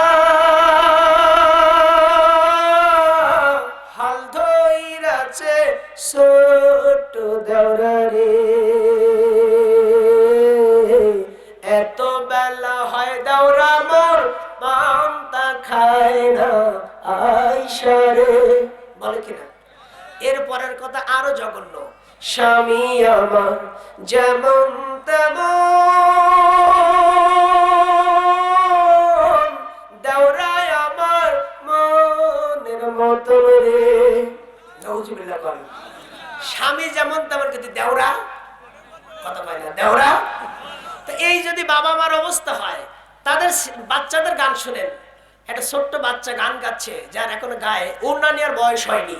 বাচ্চাটা বলতেছে, বয়স আমার হইল 20, 20তে কি হইছি বুড়ি, পাড়ার লোকে গল্প করে আমার বয়স নিয়া, আমার নাকি কোনোদিনও করবে না কেউ বিয়া, আমার মনের ব্যথায় আমি দেখাই মুখের কাছে, ফাঁস লাগাইয়া মইরা যাবো মন্ডল বাড়ির গাছে, আমি ফাঁস লাগাইয়া মইরা যাবো মন্ডল বাড়ির গাছে। ছোট মেয়ে এন উন্না নিতে পারেনি, তা বাবা মা যদি ওই হয়, তা বাচ্চা এর থেকে আর 1 ক্লাস বাড়বে না? তোর পুরো তো ঠিক আছে নাকি? ওই যে এক মালিক দেখতে একদম গাছে নিচু পাড়তেছে, পা ধরে টানতেছে, নাম তোর বাপের কাছে যাবো। কয় যাও, বলছে মানে? কয় বাপই তো উপরের ডালে, তো তুমি কার কাছে যাবা? তো আমরা এখন এই পজিশনে পৌঁছে গেছি না? কথা বলে। ওই ভাইরাল হওয়ার ইচ্ছা একদমই নাই। প্রতি মাসে যদি 5টা করে মাহফিল করি তবু বেঁচে থাকবো ইনশাআল্লাহ। আমার তৌফিকি। রিজিকের মালিক কে? নাকি মানুষ? আর যারা বলে, যখন সবাই খুব দামি ঘরে ছেলে মেয়ে নিয়ে চলে গেল, আল্লাহর নবী এতিম ছিল বলে কেউ তাকে নেয়নি। মা হালিমাতুস সাদিয়া এবং তার স্বামী কি করলেন? দেখলেন এতিম মোহাম্মদ, তাকে কেউ নেওয়ার মতো নেই। যখন মা হালিমাতুস সাদিয়া বিশ্বনবীকে এতিম অসহায় জেনেও যখন তার রুগ্ন ঘোড়ার পিঠে রাসূলকে তুললেন, রুগ্ন ঘোড়া তখন সবল হয়ে গেল, তার সংসারে শান্তির ফলগুধারা হয়ে শুরু হয়ে গেল। আল্লাহু আকবার। এলে বরকত কে দিয়েছেন? আপনাদের কে দিয়েছেন? এখন আপনার বাচ্চাদের মাদ্রাসায় পড়াতে চান না, এটা একটা রোগ আপনাদের। বলে মাদ্রাসায় পড়ালে খাবে কি? বলে না অনেকে। কত কথা কেন? আর যেটা বলেন, আপনার একটা মেয়ে যদি কোরআনের হাফেজা হয়, আমি কথা দিতে পারি ও যদি জীবনের লেখাপড়া নাও করে, কোনো ডিগ্রি, কোনো ওর যদি কোনো আর কোনো ডিজিনেশন নাও থাকে, কোরআনের হাফেজা হওয়ার কারণে ওই মেয়েটা খুব দামি জায়গায় বিয়ে হয়ে যাবে ইনশাআল্লাহ। আমি কথা দিচ্ছি, আপনি লিখে রাখেন। আপনার ছেলে যদি কোরআনের হাফেজ হয়, ডিসি সাহেব, এসপি সাহেব, দেশের প্রধানমন্ত্রী পর্যন্ত আপনার ছোট্ট ছেলের পিছনে ইক্তিদা করবে বিনা বাক্যে, বিনা শর্তে। এ সম্মান কার? আর যেন সম্মান কার? এই জন্য আমার বোনদেরকে বলি, যদি পর্দা করো গো ঘরে শান্তি আসবে গো, যদি পর্দা করো গো তোমায় সুন্দর দেখাবে গো, নামাজ পড়লে রোজা রাখলে স্বামীর খেদমত করলে পরে, বলেন নামাজ পড়লে রোজা রাখলে স্বামীর খেদমত করলে পরে, আল্লাহ তাআলা খুশি হয়ে জান্নাত দিবেন তোমায় গো। যদি পরদা করো গো ঘরে শান্তি আসবে গো। যদি বোরখা পরো গো তোমায় সুন্দর দেখাবে গো। কত সত্য না মিথ্যা? আমার ভাইরা, মুসা নবীর মা মুসাকে ভাসিয়ে দিলেন একটা সিন্ধুকে করে। যখন মুসা নবী ভেসে যায়, মুসা নবীর মা মারিয়ামকে ডেকে বলে, মারিয়াম, ও মারিয়াম, সিন্ধুকের দিকে নজর রেখে নীল নদের তীর ধরে ধরে হেঁটে যাবি, দেখবি আমার মুসা কোথায় যে লাগে। সুবহানাল্লাহ। মায়ের মন মানে না, যদিও আল্লাহ কথা দিয়েছেন, then cast him into the river। মুসাকে সিন্ধুকে করে নদীতে ভাসিয়ে দাও। আল্লাহ ওয়াদা দিয়েছেন, হিম ব্যাক টু ইউ, আমি আল্লাহ তোমার সন্তান তোমার কোলে ফিরিয়ে দেব। আল্লাহু আকবার। এবং অন অফ দ্য মেসেঞ্জার, আমি তাকে মেসেঞ্জার নবুয়ত দেব, রিসালাত দেব। সুবহানাল্লাহ। মুসা নবীর মায়ের মন তবু মানে না। আসিয়া এবং ফিরাউন নদীর কিনারায় বিল্ডিং এ বসে বসে নদীর সৌন্দর্য দেখতেছে। বিল্ডিং এর গায়ে যখন মুসা নবীর সিন্ধুকটা লেগেছে, আসিয়া সিঁড়ি ভেঙে ভেঙে নিচের দিকে যাচ্ছে, সিন্ধুকে কি আছে দেখতে চায়। ফিরাউন ডাক দিয়ে বলে, where are you going dear darling, প্রিয়তমা কোথায় যাচ্ছ তুমি? আসিয়া ডাক দিয়ে বলে, আমাদের বিল্ডিং এর গায়ে একটা সিন্ধুক এসে লেগেছে, আমি দেখতে চাই সিন্ধুকের ভিতরে কি আছে। আল্লাহু আকবার। তখন ফিরাউন ডাক দিয়ে বলছে, আসিয়া থামো, তোমার দেখার কি দরকার? এমনও তো হতে পারে এই সিন্ধুকের ভিতরে আমার শত্রু মুসাও থাকতে পারে। আসিয়া বলছে, থামো, তুমি আর ওই তোমার শয়তান হামান যেখানে যাও সেখানে মুসার গন্ধ পাও, এই না নাকি? যাহা সত্য কথা তাহাই নাশকতা, নাকি? যেখানে বাঘের ভয় সেখানেই কি ব্যাপারটা, তাই না? গোটা পৃথিবীতে খ্রিস্টান রাষ্ট্রে কোনো যুদ্ধ নাই, হিন্দু রাষ্ট্রে কোনো যুদ্ধ নাই, সব যুদ্ধ মুসলিম রাষ্ট্রে। কথা বলো, সিস্টেমে এটা সৃষ্টি করা হয়েছে। কথা বুঝেন? এখন আসিয়া বলছে, আমি দেখবো সিন্ধুকের ভিতর কি আছে। আল্লাহু আকবার। আসিয়া যে দেখে, এত ফুটফুটে বাচ্চা, এত সুন্দর বাচ্চা তিনি জীবনে কোনোদিন দেখেন নাই। আসিয়া বললেন, protect for the I, for me and for you. বললেন, স্বামী আমার, এই সন্তান আমাদের জন্য কি কুররাতু আইনিল লি ওয়া লাকা, এটা আমার জন্য এবং তোমার জন্য চক্ষু শীতলকারী হবে। সুবহানাল্লাহ বলেন। যখন আসিয়া নিয়ে এসেছে কোলে করে, ফিরাউন বলছে, এটা কি? বলছে, আমার ছেলে। বলছে, কোথায় পেয়েছো? বলছে, আল্লাহ দিয়েছে। কারণ এর আগে তার হয় শুধু মেয়ে। কি হয়? তাফসিরে এসেছে, কেউ বলেছে একটা মেয়ে, কেউ বলছে 7টা মেয়ে। তো এখন ফিরাউনের ছেলে হয় না। তো এলাকার লোকজন কয়, কি রে, আমাদের খোদা, তা সে তো ছেলেও বানায় মেয়েও বানায়, তা খালি মেয়ে হয়, তা ছেলে হয় নাকি? মানে খোদা নিয়ে তাদের সন্দেহ হয়। আসিয়া যখন ছেলে এনেছে, তখন ফিরাউন বলে, যাক, আমাদের তো বাঁচা গেল, মানুষ আমাকে আর বলবে না যে শুধু মেয়ে হয় নাকি। আল্লাহ তার মাথা থেকে নাকি সবকিছু ডিলিট করে দিয়েছে। আগে পরে কি ছিল ফিরাউনের আর মনে নাই, ছেলে পেয়ে খুশি হয়ে গেছে। আল্লাহু আকবার। সিস্টেম কে করছে? কারণ আল্লাহ তো ঢুকাবে নাকি, কথা বলে, আল্লাহ সিস্টেমে ঢুকাবে। কারণ মুসাকে মারার জন্য আইন পাস হয়েছে যে বিল্ডিং এ, আল্লাহ সেই বিল্ডিং এ তার নিরাপত্তার জন্য হাজির করেছেন। মুসা নবী দুধ পান করার জন্য কাঁদছে, মেলাক্ষণ দুধ খায় না। এখন আসিয়ার তো দুধ নাই, আর তার বিল্ডিং এ যত মহিলা ছিল সবাই দুধ দিচ্ছে, কারোর দুধ নিচ্ছে না। তখন মারিয়াম একজন সাক্ষী হিসেবে পাশে আছে। মারিয়াম বলছে, শোনেন, একজন মহিলা ভালো দুধ পান করাতে পারে, আমি তো সন্ধান জানি। ফিরাউন বলছে, কোথায় তার বাড়ি? বলছে, আমি জানি, তাকে চিনি। বলছে, শিগগিরই তাকে নিয়ে এসো, আমার সন্তানকে যদি দুধ পান করে আমি তাকে পুরস্কৃত করবো। সুবহানাল্লাহ। মারিয়াম দৌড় দিয়ে বাড়িতে গিয়েছে। মারিয়ামের মা বলছে, মারিয়াম, আমার ছেলে মুসাকে কোথায় রেখে এসেছিস? বলছে, মা টেনশন করো না, মুসা নিরাপদেই আছে। বলছে, কোথায় আছে? বলছে, ফিরাউনের ঘরে। কার ঘরে? যার ভয়ে আমি এত কিছু করে নদীতে ভাসিয়ে দিলাম, আর তুই বলছিস তার ঘরে নিরাপদে আছে। আল্লাহু আকবার। বলছে, মা, সংবাদ একটা আছে। কি সংবাদ? বলছে, ভাই মুসা তো দুধ খাওয়ার জন্য কাঁদছে, কারোর দুধ নিচ্ছে না। মা, আমি তোমার কথা বলেছি, ফিরাউন তোমাকে নিয়ে যেতে বলেছে। বলছে, ছেলে তো ধরা খাইছে, আর তুই চাচ্ছিস আমিও ধরা খাই নাকি? হয়, মা টেনশন করো না, আল্লাহ উপায় করে দিতে পারে, চলো। মা খুব নাসর যাবে না, মেয়ে ছাড়বে না। মেয়ে খুব ধস্তাধস্তি করে মাকে নিয়ে গেছে। নিয়ে যখন মুসা নবীর মা মুসাকে কোলে নিয়েছে, অটো কান্না থেমে গেছে। মায়ের সাথে বাচ্চার সম্পর্ক কি স্ক্রিন টাচ মোবাইলের মতো নাকি? বাচ্চা কাঁদছে, কেউ ঠান্ডা করতে পারছে না, বাবা, দাদা, নানা, খালু কেউই না। মা জানি কোথায় ছিল, কাদামাটি অবস্থায় দৌড়ে এসেছে, বাচ্চা কোলে নিয়েছে। যেই স্ক্রিন টাচ মোবাইল যা নির্দেশ করবেন স্ক্রিন তাই ফলো করবে। কথা বলেন, মায়ের স্ক্রিনের সাথে বাচ্চার স্ক্রিন লেগেছে, অটো কান্না থেমে গেছে। বাচ্চা মাকে চিনে না, মাও বাচ্চাকে চিনে না। আল্লাহু আকবার। এই সম্পর্ক কে গড়ে দিয়েছেন? এই যে চামড়ার সাথে চামড়া লেগে যে একটা হৃদ্যতা, আন্তরিকতা, সহমর্মিতা, এটা কে সৃষ্টি করে দিলেন? আল্লাহু আকবার। এজন্য মা তিনটা স্থান দখল করে আছে, প্রথম, দ্বিতীয়, তৃতীয়। কয়টা? ফার্স্ট, সেকেন্ড, থার্ড, তিনটা জায়গায় পুরস্কার দেয়। কথা বলেন। আর সান্ত্বনা পুরস্কার চতুর্থ বা পঞ্চম, আর ওইটা বাবাকে দেওয়া হয়েছে নাকি? কথা বলেন। কথা কয় না? কষ্ট হচ্ছে নাকি? কষ্ট হচ্ছে? কিছুক্ষণ চলবে নাকি মোনাজাত করে দেবো? পালিয়ে যাবেন কে কে? একটু হাত তুলেন। পালিয়ে যাবেন কে কে? বলছে কথা তো দিলাম, কিন্তু কথা রাখা নিয়ে কথা নাকি? কথা কয় না?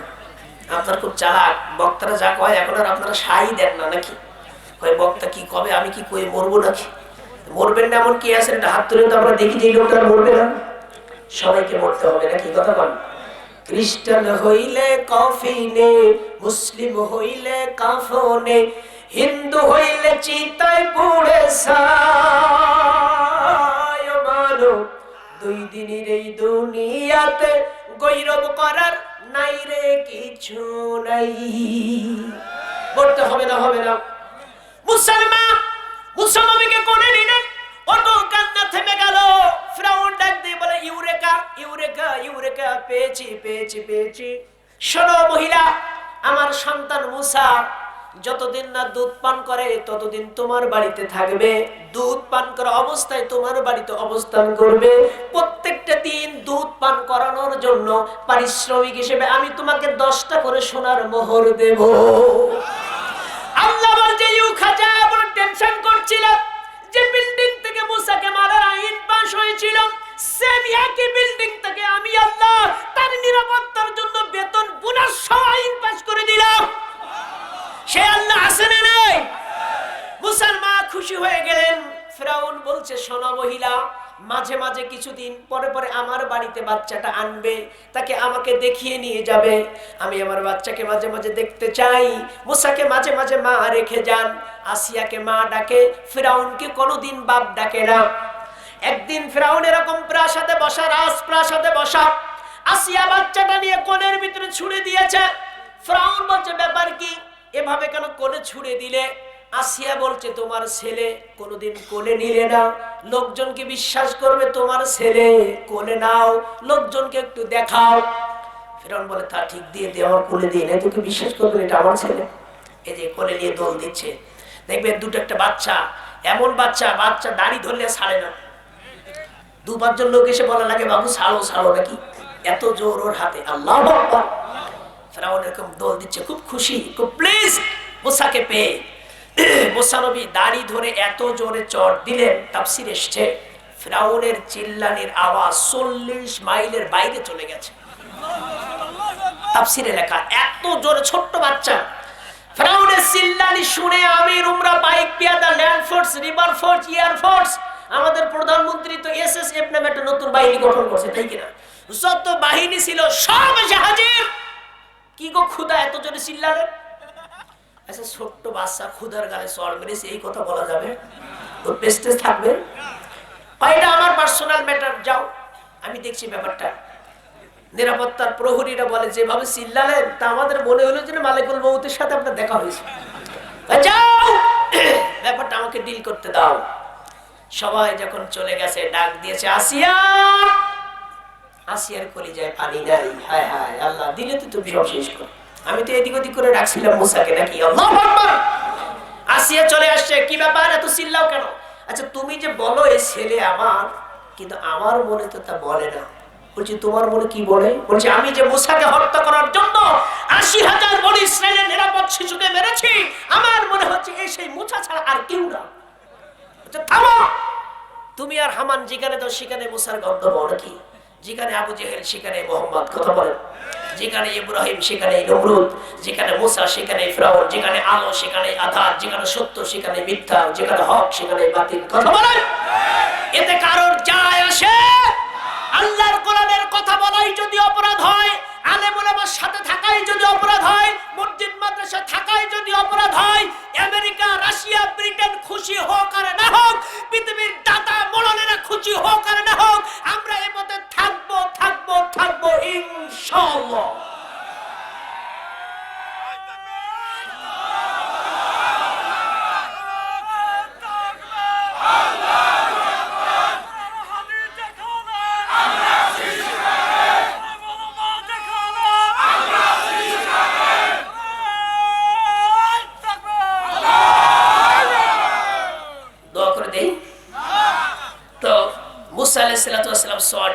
আসিয়া বলছে ওকে মাফ করে দাও, ও ছোট মানুষ কিছুই বুঝে না। ফেরাউন বলছে আমি এখনই পরীক্ষা করব, আর পরীক্ষায় যদি সে পাস না করে আমি তাকে মেরে ফেলবো। আসিয়া বলছে কিল হিম নট, লা তাকতুলুহু, তাকে হত্যা করো না। কন্যা সুবহানাল্লাহ। মুসার নিরাপত্তার জন্য আসিয়া দাঁড়িয়ে গেছে। আল্লাহর কোরআন সাক্ষী, মুসা নবী সম্পর্কে আসিয়া স্যাটিসফাই করছেন। আসিয়া তার নিরাপত্তার জন্য, তার প্রাইভেসির জন্য বলছে লা তাকতুলুহু, কিল হিম নট, তাকে মেরো না। আল্লাহু আকবার। আফরান, মুসাকে মেরো না, মেরো না, মেরো না। এই বাচ্চা মেবি হতে পারে বেনিফিট টু আস, আমাদের জন্য ফায়দা দেবে। নাম্বার 2 এজ এ সন, অথবা আমরা তাকে সন্তান হিসেবে গ্রহণ করব। আল্লাহু আকবার। আসিয়া বললেন তিনটা কথা। প্রথম কথা হচ্ছে কিল হিম নট, তাকে মেরো না। নাম্বার 2 বেনিফিট টু আস, সে আমাদের জন্য উপকার বয়ে আনবে। নাম্বার 3 কথা বললেন এজ এ সন, এই বাচ্চাটি আমাদের জন্য সন্তান হিসেবে গ্রহণ করব। সুবহানাল্লাহ। আমার ভাইরা, ফেরাউন বলছে আসিয়া আমি এখনই পরীক্ষা করব এই বাচ্চা সাধারণ বাচ্চা নাকি এটা মুসা, আমি এখন জানতে চাই, আইডেন্টিফাই করতে চাই, অবজারভেশনে দেখতে চাই। সেটা কি? আমি এক পাশে কিছু হীরা জহরত দেব, আরেক পাশে দেব আগুনের টুকরা। আমি মুসাকে মাঝখানে ছেড়ে দিয়ে দেখতে চাই মুসা আগুনের দিকে যায় নাকি হীরা জহরতের দিকে যায়। আল্লাহু আকবার। কিন্তু মুসা নবী তো সাধারণ কোনো বাচ্চা নন। সুবহানাল্লাহ। সাধারণ নাকি? ফেরাউনের থিওরি হলো বাচ্চারা লাইট বা আগুন পছন্দ করে, জ্বলন্ত কিছু দেখলে সেদিকে তাকায়, সেদিকে যায়। এই বাচ্চা যদি সাধারণ বাচ্চা হয় তাহলে আগুন ধরবে, আর যদি অসাধারণ আনকমন কোনো কিছু হয় তাহলে নিশ্চয়ই হীরা জহরতের দিকে যাবে। হীরা জহরতের যে ব্রাইটনেস, যে উজ্জ্বলতা, এটা কোনো বাচ্চার নজর কাটতে সক্ষম হয়। মুসাকে মিডিলে ছেড়ে দিলেন, নাঙ্গা তরবারি বের করে দাঁড়িয়ে আছেন ফয়সালা করার জন্য, মেরে ফেলবেন, হত্যা করবেন। এই জন্য আসিয়া তার নিরাপত্তার জন্য বলেন লা তাকতুলহু, হুর জমির কারণে মুসা, মুসাকে মেরো না, মুসাকে হত্যা করো না। আল্লাহু আকবার। এই জন্য মায়ের বোন সব সময় তার সন্তানের জন্য উৎকৃষ্ট। সুবহানাল্লাহ। কেন মেয়েকে হাফেজা বানাবেন? কেন মেয়েকে আলেমা বানাবেন? কেন ডাক্তার সাহেবের মাদ্রাসায় দিবেন? কেন এখানে ছেড়ে দিবেন? শুনে নেন। ঈসা নবীর মা ঈসা আলাইহিস সালাতু ওয়াস সালামকে যখন মাদ্রাসায় ভর্তি করিয়ে দিলেন, উস্তাদ জি আমার ছেলে ঈসা পিতা ছাড়া জন্মেছে। আল্লাহু আকবার। বোঝা গেল মায়ের অবদান কত বেশি। পিতা ছাড়া সন্তান জন্ম নিতে পারে কিন্তু মা ছাড়া জন্মাতে পারে। ঈসা নবীকে মাদ্রাসায় ভর্তি করে দিলেন। এই মাদ্রাসা, এই সামনে মাদ্রাসা, ডাক্তার সাহেবের ঘরের উপরে মাদ্রাসা। ঈসা নবীকে উস্তাদ বলছে ঈসা তুমি পড়ো বিসমিল্লাহির রহমানির রহিম। ঈসা নবী বলছে উস্তাদ জি আল্লাহ বা দিয়ে বিসমিল্লাহ লিখলেন কেন? তার আগে তো আলিফ ছিল। আল্লাহ আলিফ দিয়ে তো বিসমিল্লাহ তো তৈরি করতে পারতেন, বা দিয়ে কেন তৈরি করলেন? এটা না বললে আমি পড়বো না। সুবহানাল্লাহ। আল্লাহু আকবার। দুপুরবেলা তার মা হযরতে মারিয়াম নিতে এসেছেন, যাকে সবথেকে সম্মানিত মহিলা বলা হয়েছে। আল্লাহু আকবার। সে মারিয়ামের নামে আল্লাহ বিরাট একটা সূরা নাজিল করেছেন, সূরাতুল মারিয়াম। যে মেয়েটির কোন স্বামী ছিল না, স্বামী ছাড়া সন্তান জন্ম দিয়েছেন। এই সমাজ যদি হতো, এই সমাজে যে কত সমালোচনা হতো নাকি? কথা বলেন। জিনা ব্যভিচার করবেন কোনো সমস্যা নেই, একটার উপরে দুইটা বিয়ে করবেন, আপনার সমালোচনা করে সমাজ থেকে গোষ্ঠী উদ্ধার করবেন। কি ভুল বললাম নাকি?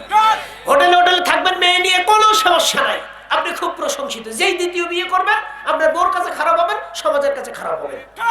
এদেশের সব মহিলা কোরআনের ওই আয়াতের কাছে ধরো, ফানকিহু মা তাবা লাকুম কি মাসনা ওয়া সুলাসা ওয়া রুবা। কথা কয় আল্লাহ। মেয়েরা এই আয়াতে ধরা, হিংসাত্মক মনোভাব এই আয়াত দিয়ে যদি যাচাই করেন আপনার বউ কতটা খাঁটি, আপনার মেয়ে কতটা খাঁটি, আপনার আত্মীয় কতটা খাঁটি, আয়াত দিয়ে যাচাই করেন, ধরা খাবে। কথা কয় না? মেয়েদের মনের ভুলে বয়স জিজ্ঞেস করবেন না, মেয়েদের বয়স জিজ্ঞেস করে খুব মাইন্ড করে। একজনের বউ সিনিয়র না জুনিয়র, লোকটা খুব চিন্তা করে আমার বউ কি আসলে আমার থেকে বয়সে সিনিয়র নাকি জুনিয়র। বউ কোনদিন বয়স বলে না, মেয়েদের কাছে বয়স জিজ্ঞেস করবে। তো একদিন বাড়িতে এসে খুব হেকমত করে বলছে, শোনো, প্রত্যেকদিন আমি তোমাকে বলি রাতে ঘুমানোর আগে লবণের পাত্রটা ঢাকো, কিন্তু তুমি ঢাকো না কেন? বলছে তাতে সমস্যা কি? বলছে সমস্যা প্রত্যেকদিন রাতে যে ইঁদুরে লবণ খেয়ে যায়, এটা তুমি দেখো না? স্ত্রী বলছে কি বললে তুমি? স্বামী বলছে প্রত্যেক রাতে ইঁদুরে যে লবণ খেয়ে যায়, এটা তুমি দেখো না? মেয়ে বলছে, মানে বউটা বলছে, আমার 25 বছর জীবনে আজকে প্রথম শুনলাম যে ইঁদুরে লবণ খায়। বয়স জানা হয়েছে, মাথায় তো থাকতে হবে নাকি? কতক্ষণ মাদ্রাসায় পড়লে কি বরকত? রাজা উজিরকে জিজ্ঞেস করছে, উজির এই পুকুরে কয় গ্লাস পানি আছে তুমি বলতে পারবে?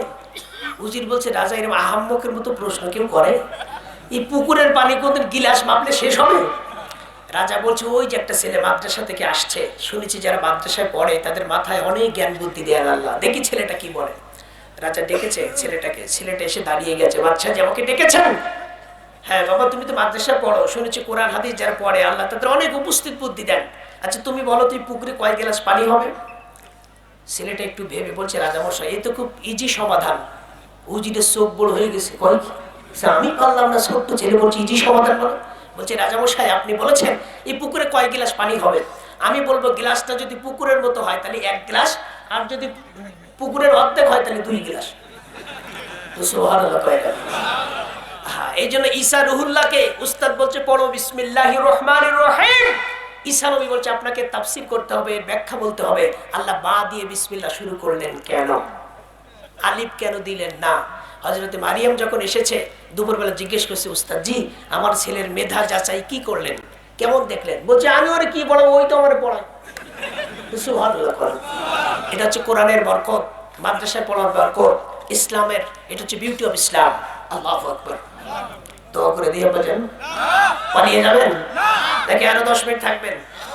এটা হাত তুলেন তো কারা আছেন?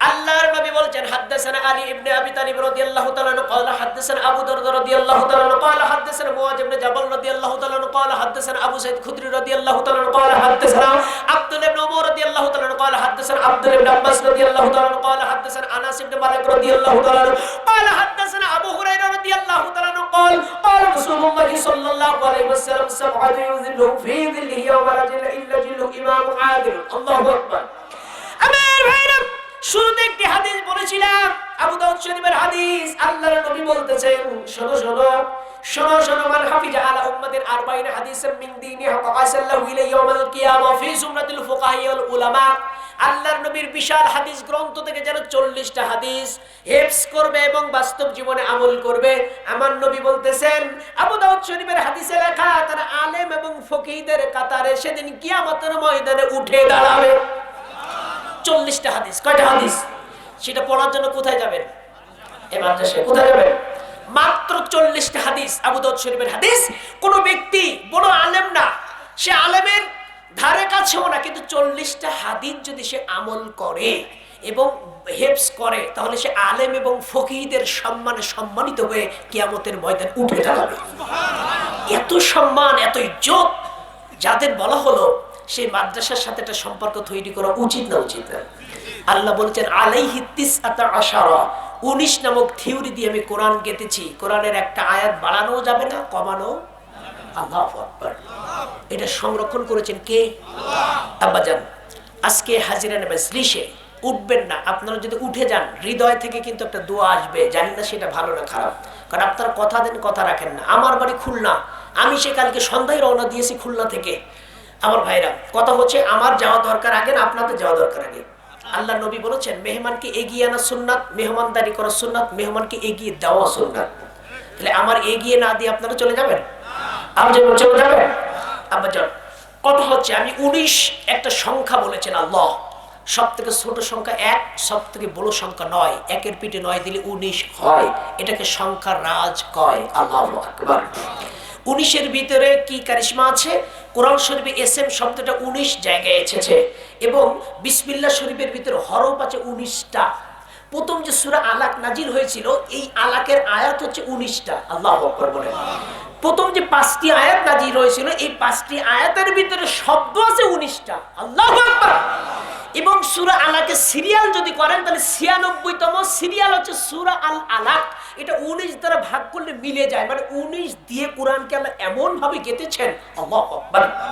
তো এখন কথা হচ্ছে আজকে হাজারের মজলিস আব্বাজান, আমি 19 জন লোক চাইবো, উঠবেন না, আমি কষ্ট পাবো। মুসাফিরের দোয়া কবুল হয়, আমি আপনাদের মনের সব কষ্টগুলো নিয়ে আজকে দোয়া করব, যেহেতু আমি মুসাফির।